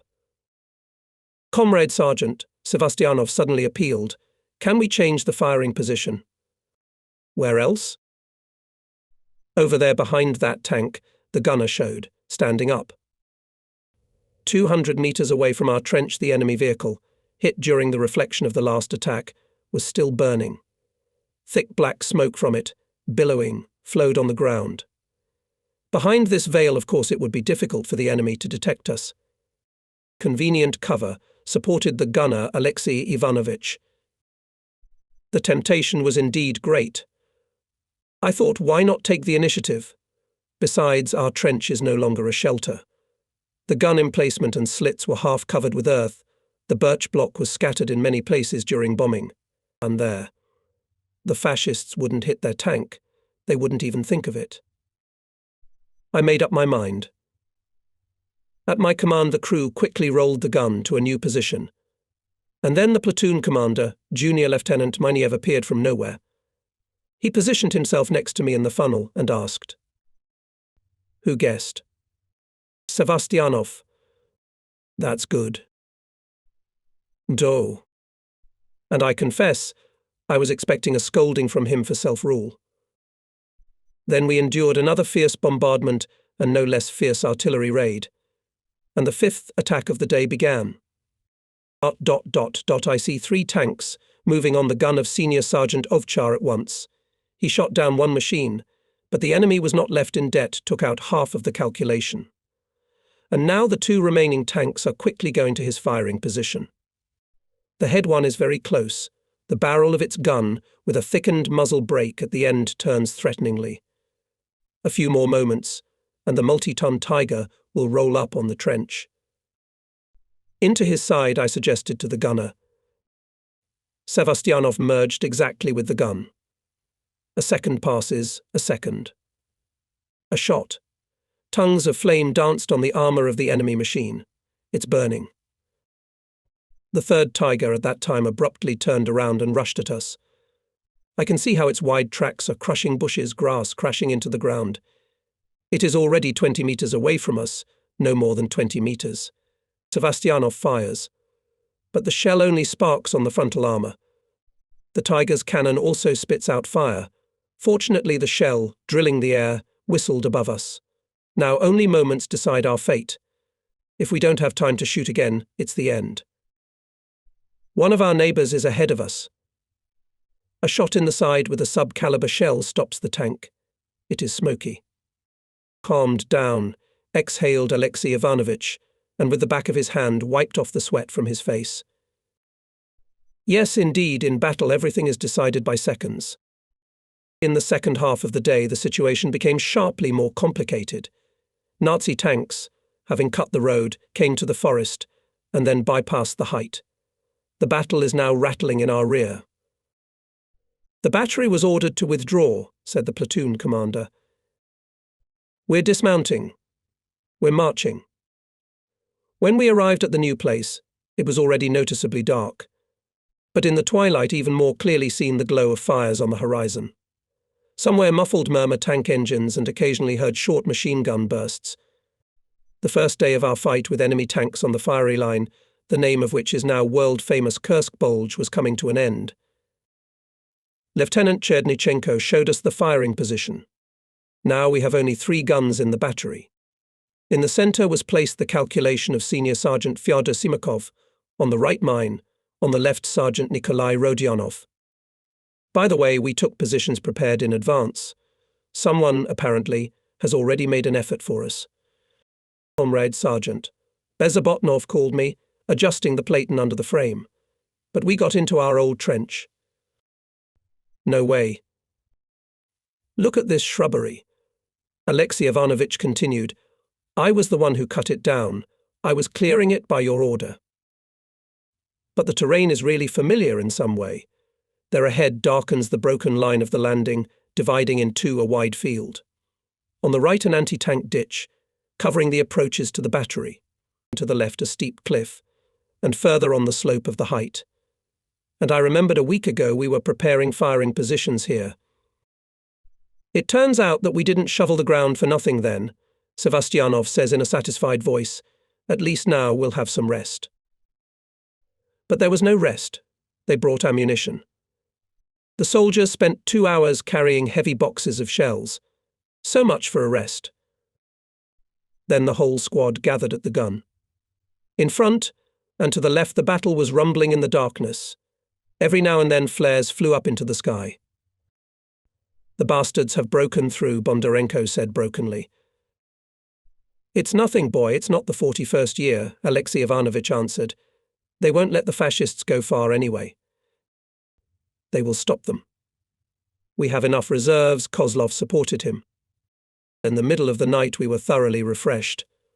Petty Officer Kizelev brought at once and lunch and dinner, and after that platoon and gun commanders gathered Lieutenant Chernyshenko.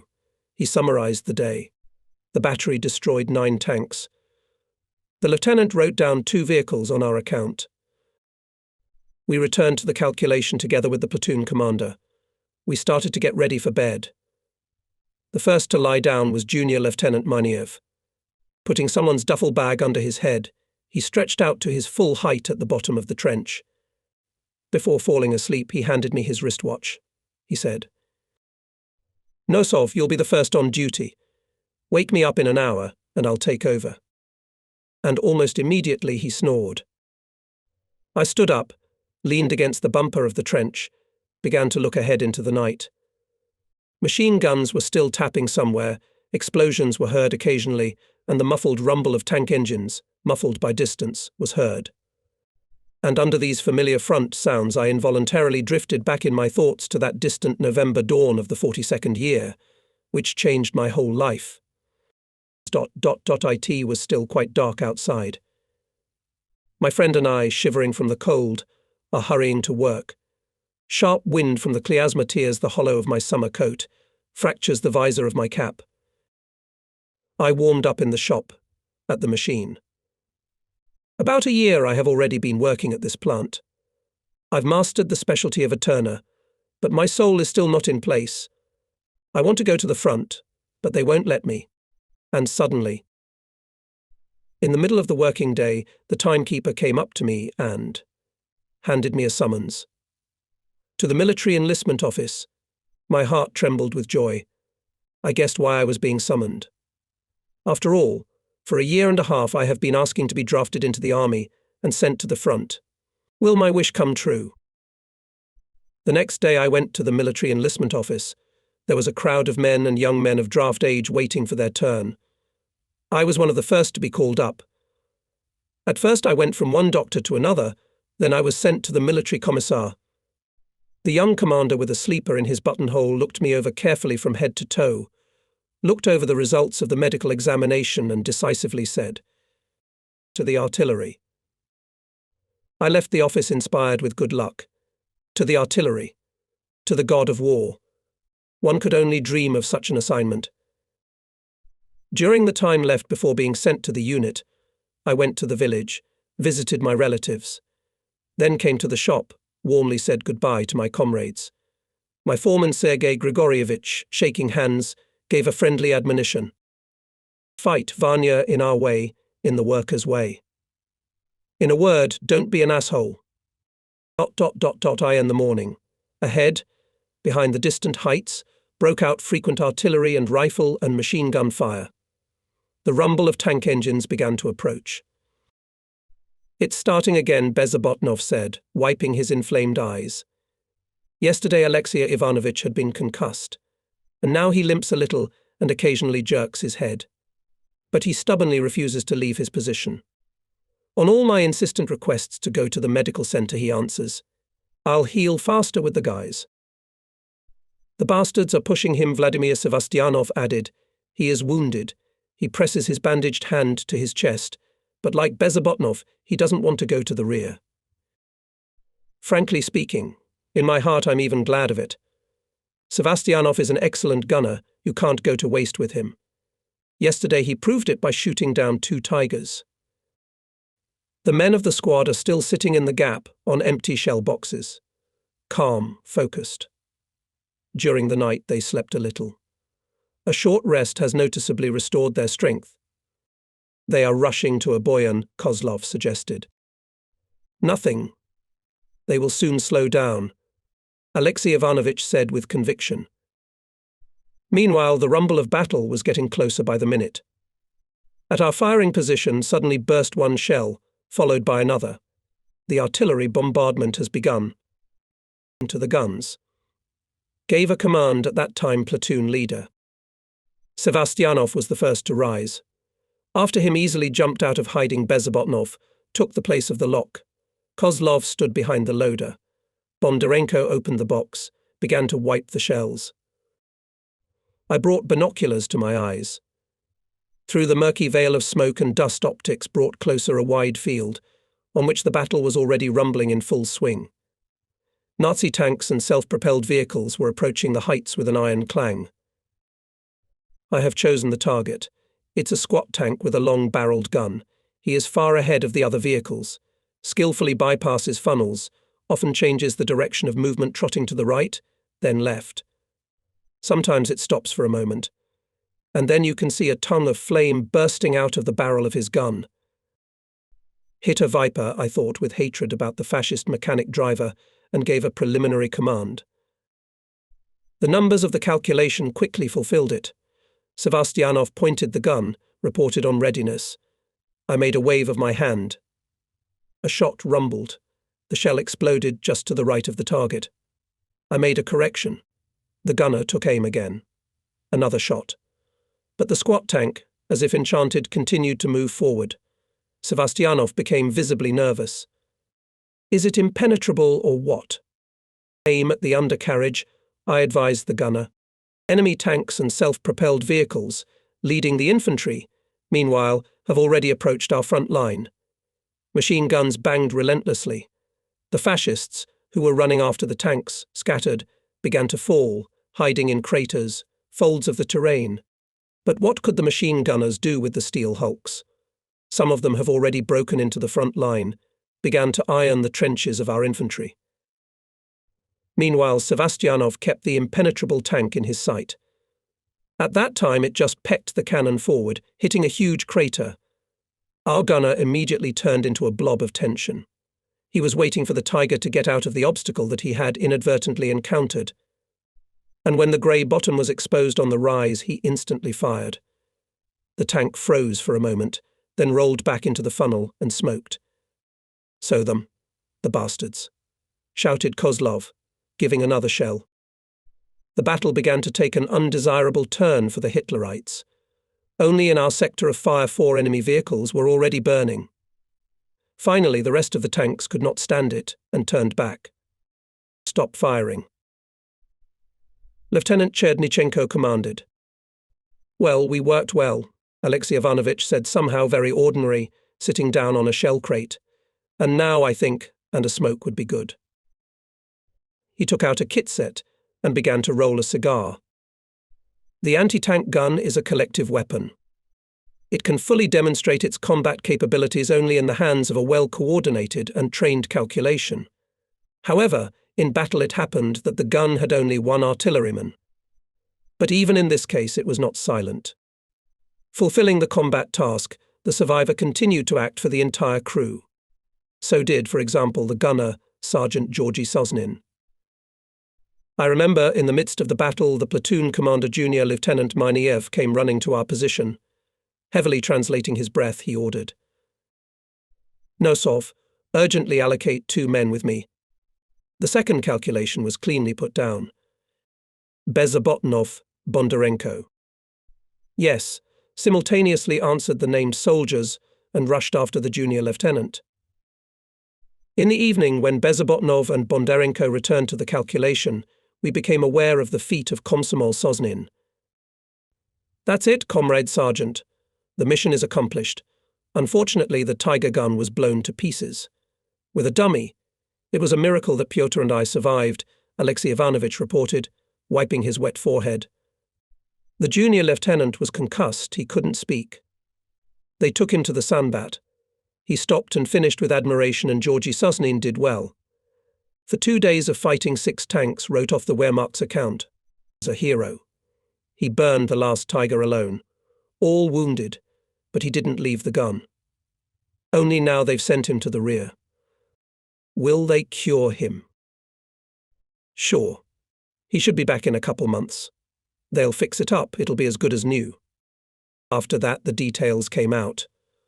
On the first day of the battle, Sosnin's gunnery crew shot down 3 tanks, and the artillerymen were no less courageous the next day. Their gun was on the left flank of the battery, where the fascists directed their main blow. Here they managed to come closest to our firing positions. In the first hours of the battle, the calculation burned the Tiger, but the artillerymen also suffered losses. Only gunner and loader Private Shutov were left at the gun. The enemy pressed on. Sosnin hit another tank with an accurate shot, but Shutov was killed, and the lieutenant himself was wounded. Having lost 2 vehicles, the fascists withdrew. A hail of shells fell on the firing position of the hero. Sosnin was wounded again, but even after that he did not leave the gun. In the renewed attack he loaded and fired himself. He burned the 3rd tank, and only after that the junior lieutenant and Bezibotnov with Bondarenko came to him. Later, Georgy Alexandrovich Sosnin was awarded for this feat the Order of Patriotic War of the I degree. Last night the battery changed firing positions. Until dawn, the calculations chiselled stony ground on the slope of a low visible height, overgrown with sparse shrubbery. In front of us a ravine, behind it a rye field, further a ridge of small heights. On the left, in a kilometre, half-burned settlement Chapayev. For its ruins for the 3rd hour there is a fierce battle. Hitlerites finally managed to squeeze our units, and now their tanks and infantry are coming at us. We prepared to fire. But suddenly the Nazis stopped the attack and turned back in panic. What's the matter? And what is that rolling rumble on the right? I looked in that direction, and everything became clear. Our 30 checkers. They were rapidly coming at the enemy, firing on the move and with short stops. And again the rumble. Now from behind. Or rather, not even a rumble, but a deafening rumble, as if the horizon behind us had split into pieces. Dozens of rockets flew over our heads, drawing straight lines of fire across the sky.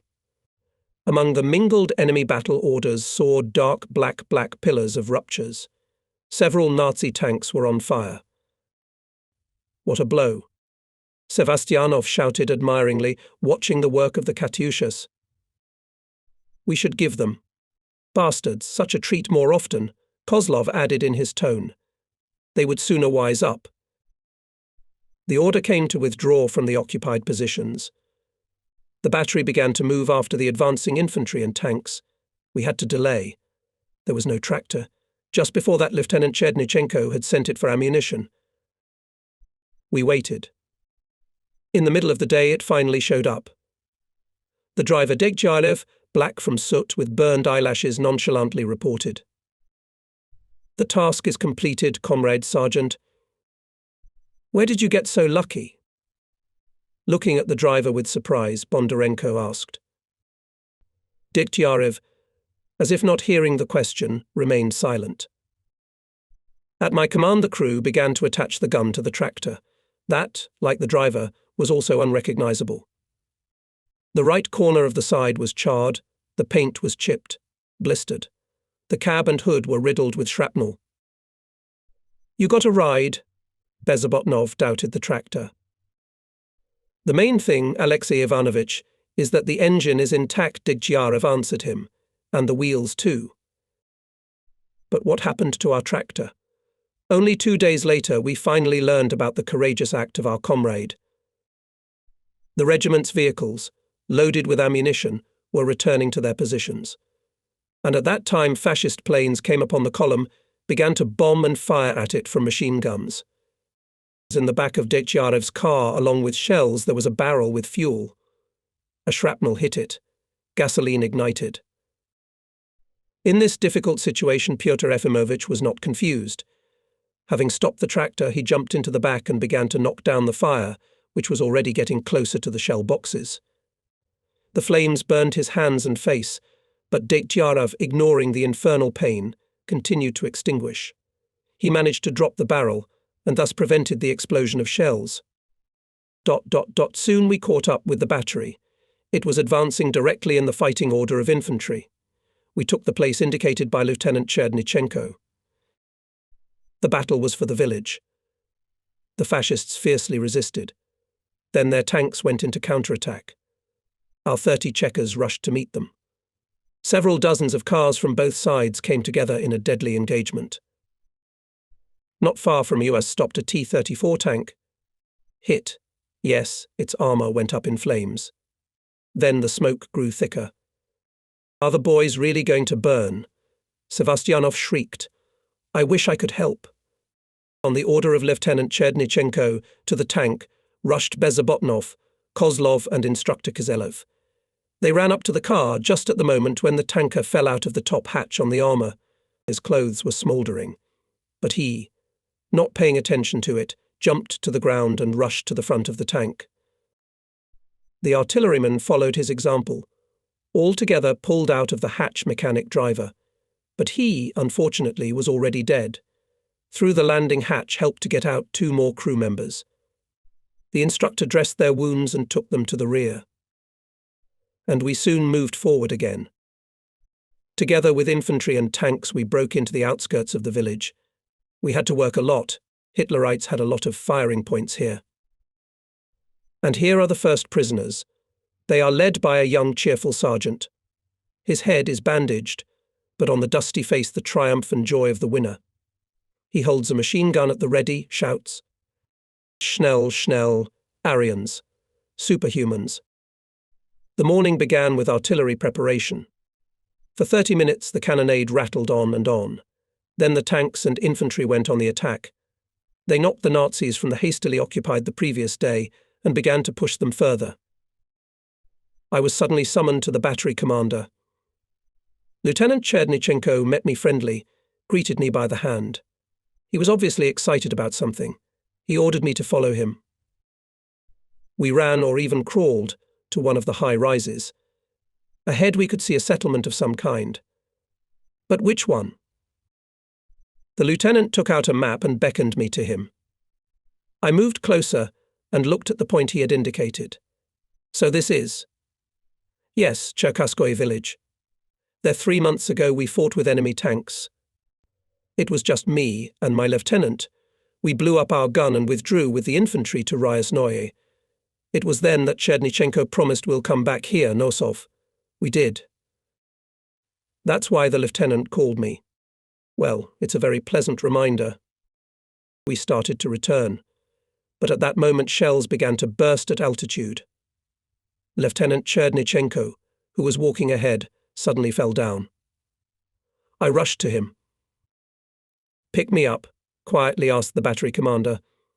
"I want to look at this village again." I fulfilled his request. He looked at me, smiled, and suddenly sagged heavily in my arms. Alexei Matveevich was an exceptionally strong-willed commander and a skillful educator. He was somewhat abrupt but forgiving, but he never pulled people for trifles, and if he did, it was always for a cause. Under his command the battery went with battles not 100 kilometers. Is it easy to lose such a commander? Looking now at his deadened face, I felt my throat spasm, and tears came to my eyes. I returned to the squadron and told the men the sad news. Wow, I had been in such trouble and stayed alive, and here by an accidental shell, said Alexei Ivanovich sorrowfully. Fate. Who gets what, said someone. Come on. It doesn't suit our lieutenant. He fought near Leningrad, and with us. A man didn't spare himself, he went into the thick of it, and you fate. Bezobotnov cut him short. The commander of the control platoon, Junior Lieutenant Tarabrin, who temporarily took over the battery, decided to salute in memory of Chernyshenko volley fire from all guns. At the enemy. Let the fascists know that for every crime they will be inevitably punished. Slowly evening twilight thickens. And even more slowly the heat is subsiding. We hide from the stifling heat in a crevice. It's not so bad under the ceiling. Only the castle's Bezobotnov keeps watch. The rest of the squad smokes, and hands disperse the blue smoke. There's a lull at the front now. Relative, of course. The enemy has been thrown back, as it was explained to us, to the initial positions from which he began the offensive. But he's not resigned to it. He occasionally counterattacks. Today, however, did not interfere. We have a guest, the commander of the radio department of the battery, Sergeant Dmitry Prokhorov. Liaison men are knowledgeable people. They're always near their superiors. That's why they are always aware of events, or at least pretend to be aware. And now the sergeant, unbuttoning the collar of his uniform, puffing a cigarette, tells us in detail about the feat of the 4th Battery. We also already know something. In any case, that the other day it fought with the superior forces of the enemy. And now from the radio operator's story the details of that battle are emerging. In the evening the calculations of the 4th Battery changed firing positions and pulled up closer to the front line, to the height of 229.8. As usual, they prepared the trenches until deep into the night. And under the morning, tired of work, lay down to rest, leaving only observers. At dawn, the fascist machine gunners managed to squeeze our infantrymen by a sudden attack and went directly to the firing positions of the battery. Deprived of infantry cover, its commander, Lieutenant Tarakov, organized a circular defense. The enemy was met by artillery and machine gun fire and, having suffered significant losses, rolled back. But in an hour everything was repeated again. This time the battery moved up to an infantry battalion with 16 tanks. Courageous defenders of the height did not falter, bravely entered into an unequal battle. The battery commander ordered to let the Nazi tanks as close as possible and to hit for sure. And when the enemy vehicles were no more than 500 meters away, he gave the command to open fire. One tank caught fire, then the second, the third. 2 more burst into flames. But Hitlerites did not stay in debt. A hail of shells and mines fell on the height. Bleeding, artillerymen fell at the guns. And fascist tanks and infantry came closer and closer to the height. They even managed to bypass the battery from the rear. Now the battery fought surrounded, surprising the enemies with unwavering steadfastness. On the slopes of the height 11 cross cars were already burning, dozens of fascists' corpses were lying, and still Hitlerites continued to press. Soon the situation on the battery was extremely difficult. Many calculations were out of service. Lieutenant Terakov was killed. Almost all guns were damaged, ammunition was running out, but the surviving artillerymen continued to hold the height. To rescue the battery in trouble, our command decided to undertake a counterattack with available infantry forces supported by artillery. Fortunately, it was successful. Our soldiers broke into the heights and rescued the artillerymen. Holding our breath, we listened to the ingenuous story of Sergeant Prokhorov, admiring the courage and bravery of our comrades in arms. "The Commissar is coming," Alexei Ivanovich suddenly warned. The soldiers stopped smoking, began to put themselves in order. I got up, went to meet the Commissar, so we still by old habit called the deputy commander of the regiment on the political part of Major Shevardin. Accepting my report, he came up, said hello, sat down on a shell crate. Squinting his eyes, looked at us carefully, he asked. "Well, what are you talking about here?" "About the 4th Battery, Comrade Major," I reported. "Well, it's a good thing. On their example, we all need to learn how to beat the fascists. Heroes." The conversation started again. Major added what Sergeant Prokhorov had missed, told us about the latest events at the front. At the same time, he emphasized that we have so far accomplished the immediate task, stopped the Nazis, thwarted their plan to defeat our troops in the Kursk Bulge. Now, the most difficult tasks are ahead to continue the liberation of the Soviet land from the Nazi invaders. "And when forward, Comrade Major?" Sevastyanov inquired. "As if you don't know yourself." Mikhail Avksentievich smiled slyly. "And reassured we'll move soon, get ready." Predictions of the deputy polite came true. About a week later, we went on the offensive. The offensive, launched by the Soviet troops in early August, developed successfully.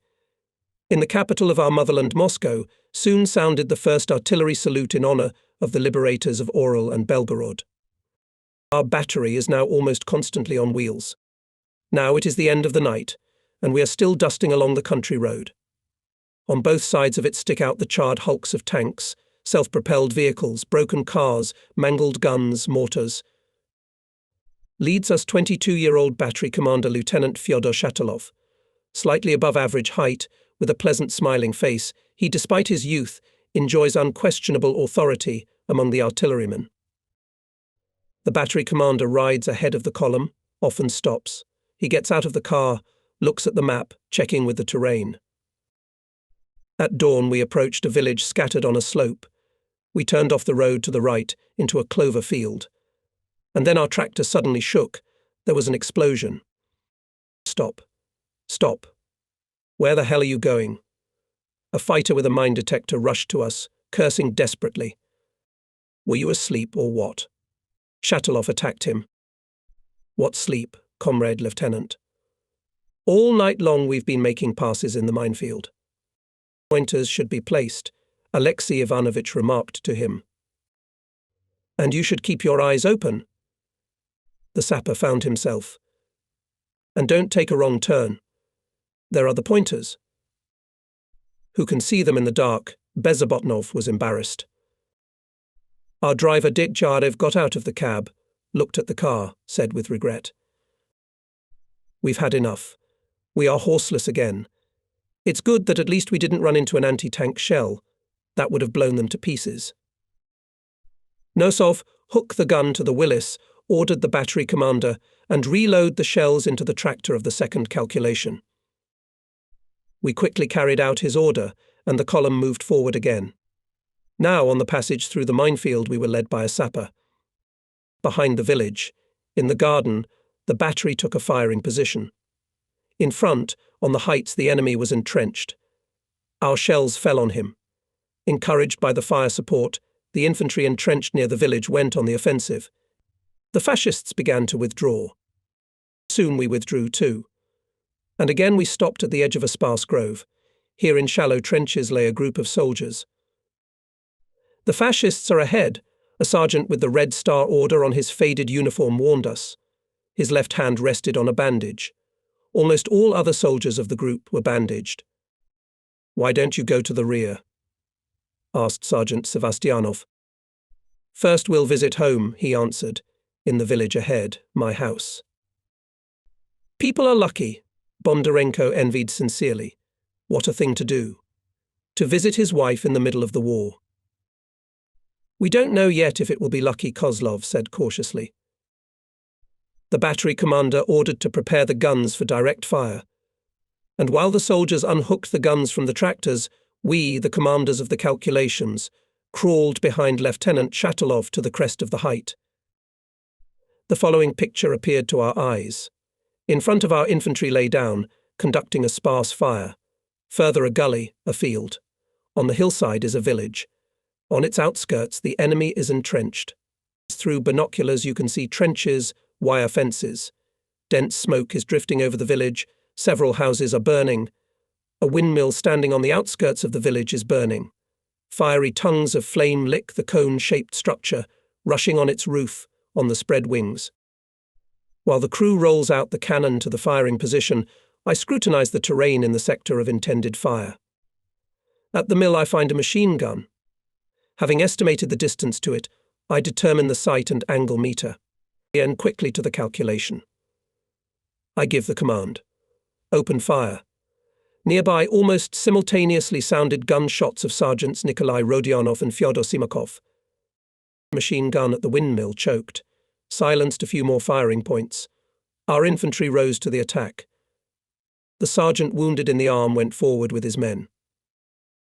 The battery withdrew from its positions and moved towards the village.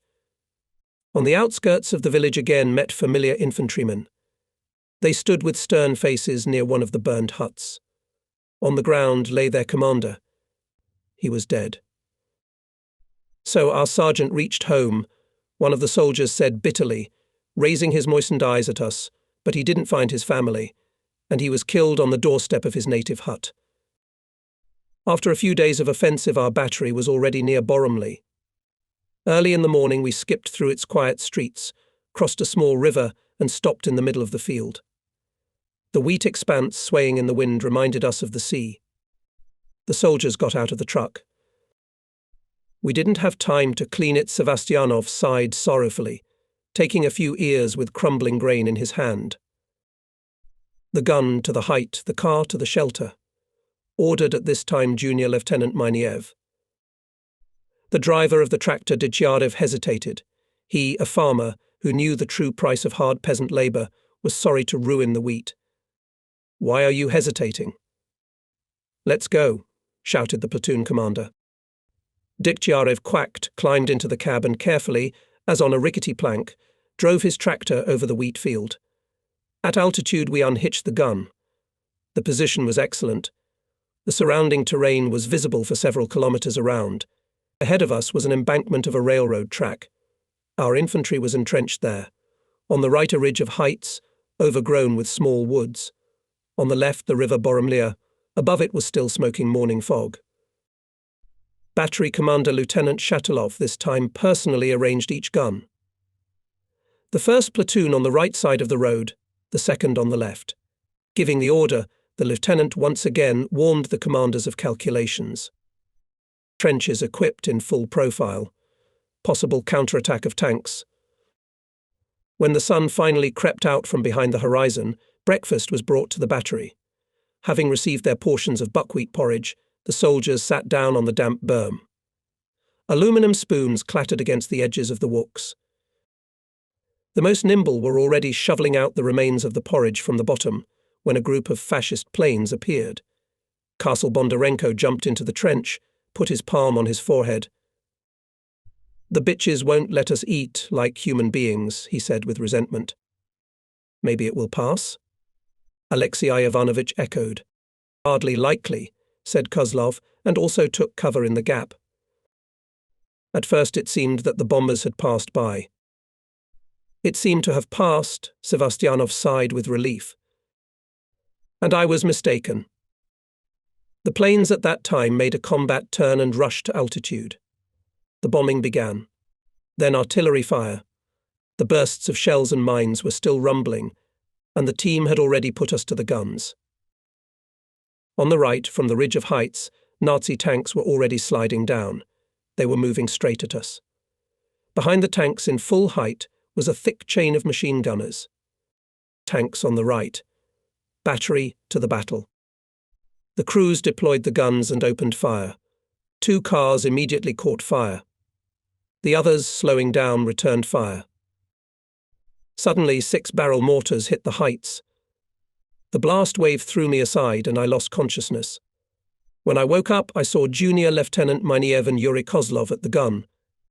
It on the right, shouted to the platoon gun number. With difficulty, I lifted up. Overcoming dizziness and nausea, I crawled to help my comrades, but Sevastianov ran up to the gun before me.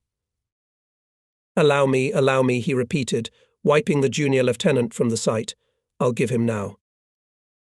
The platoon commander stood aside, giving way to the gunner. The gunner took aim nimbly. He fired twice in succession, but missed. And the steel hulk, there it was, almost right next to him. And then on its way, as if from under the ground, grew a severely wounded assistant gunner Shutov. He threw a grenade. The tank, losing the track, turned around, put up the side. This time Sevastianov's shot was accurate. Having lost several cars, the Nazis withdrew. And again shells and mines began to burst at the firing position. Kozlov fell, bleeding. I crawled up to him. I hastily tore the individual bag, began to bandage him. Yuri was bracing himself, holding back a groan. Large drops of sweat appeared on his pale face. Something's burning in my lower back, he complained. I rolled him over onto his back. Yes, the shrapnel had hit him here too. It's a good thing it didn't hit his spine. That would have been the end of it. But that's it. I bandaged him up, cheered him up. It's all right. You'll live to be 100 years old. You'll even reach Berlin. He guessed. Yuri was indeed cured and returned to the ranks. Victory Day met in Berlin. Meanwhile, the battle continued.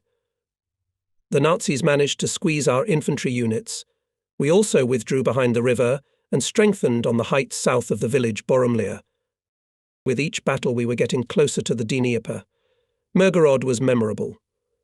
That day the battery stopped on its outskirts. We were waiting for ammunition and fuel. We rested in a cherry orchard.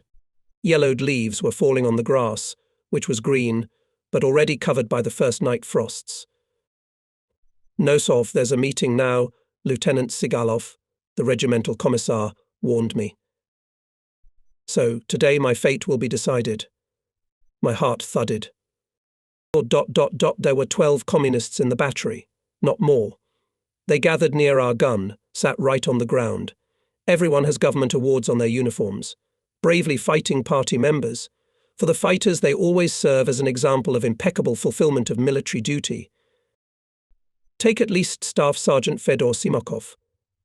In one of the last battles, a wheel of his gun was knocked off by a direct hit of a shell. The gun tilted, and enemy tanks continued to advance. The commander of the calculation was not confused. He ordered the men to put some shell boxes under the carriage and continued firing. In such a position they managed to hit one more fascist tank. And such examples of courageous behavior of communists in battle we have many. That's why non-partisan fighters and commanders always strive to be like them. By the beginning of the meeting came Deputy Regimental Commander Major Shevedin. Mikhail Avksentievich was from that category of political workers who not only knew well the needs and concerns of soldiers, but also could inspire them to exploits by personal example. I remember that in one of the battles, at its most critical moment, he appeared at our firing position. He said just a few very ordinary words. "We have to hold out, guys. The regiment command is very hopeful about the 2nd battery."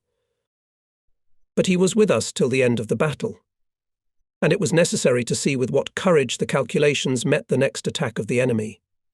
We saw the deputy commander was with us. He did not bend under the hail of shells and mines. That day the battery shot down 10 fascist tanks. The meeting was opened by Sergeant Rodionov, the battery commander. He read out my statement. I asked the party organization of the unit to accept me as a member of the All-Union Communist Party. I undertake to exterminate the Nazi invaders until their complete defeat. I stood up, looked at the concentrated faces of those present. I I got even more excited. "Any questions for Comrade Nosov?" asked the chairman. "What other questions?" responded Lieutenant Shatilov. "He fights excellently." From the praise became somehow awkward, but the battery commander nodded his head in a friendly manner, encouraging. "How do you think to force the Dnieper?" suddenly asked the deputy commander. I was confused.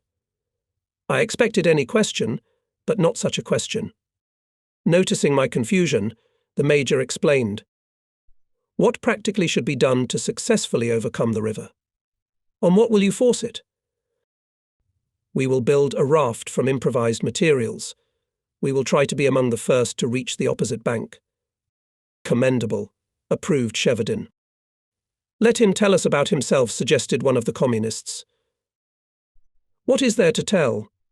I had just turned 20. Far away in the Vladimir region is my native village of Kotnevo. I was born and grew up there. I graduated from a village school, worked on a collective farm. My mother and father, 2 sisters, remained in the village. My elder brother Yefim is at the front. In the first days of the war, one moved to the city, worked at the factory as a turner. Since November 42nd in the army. I received 2 government awards. That's all. I told my autobiography in 3 minutes. After me spoke 2 Sergeant Georgy Sosnin and Sergeant Vesely Ovchar. They spoke in favour of my acceptance. "What will be other proposals?" asked the meeting party leader.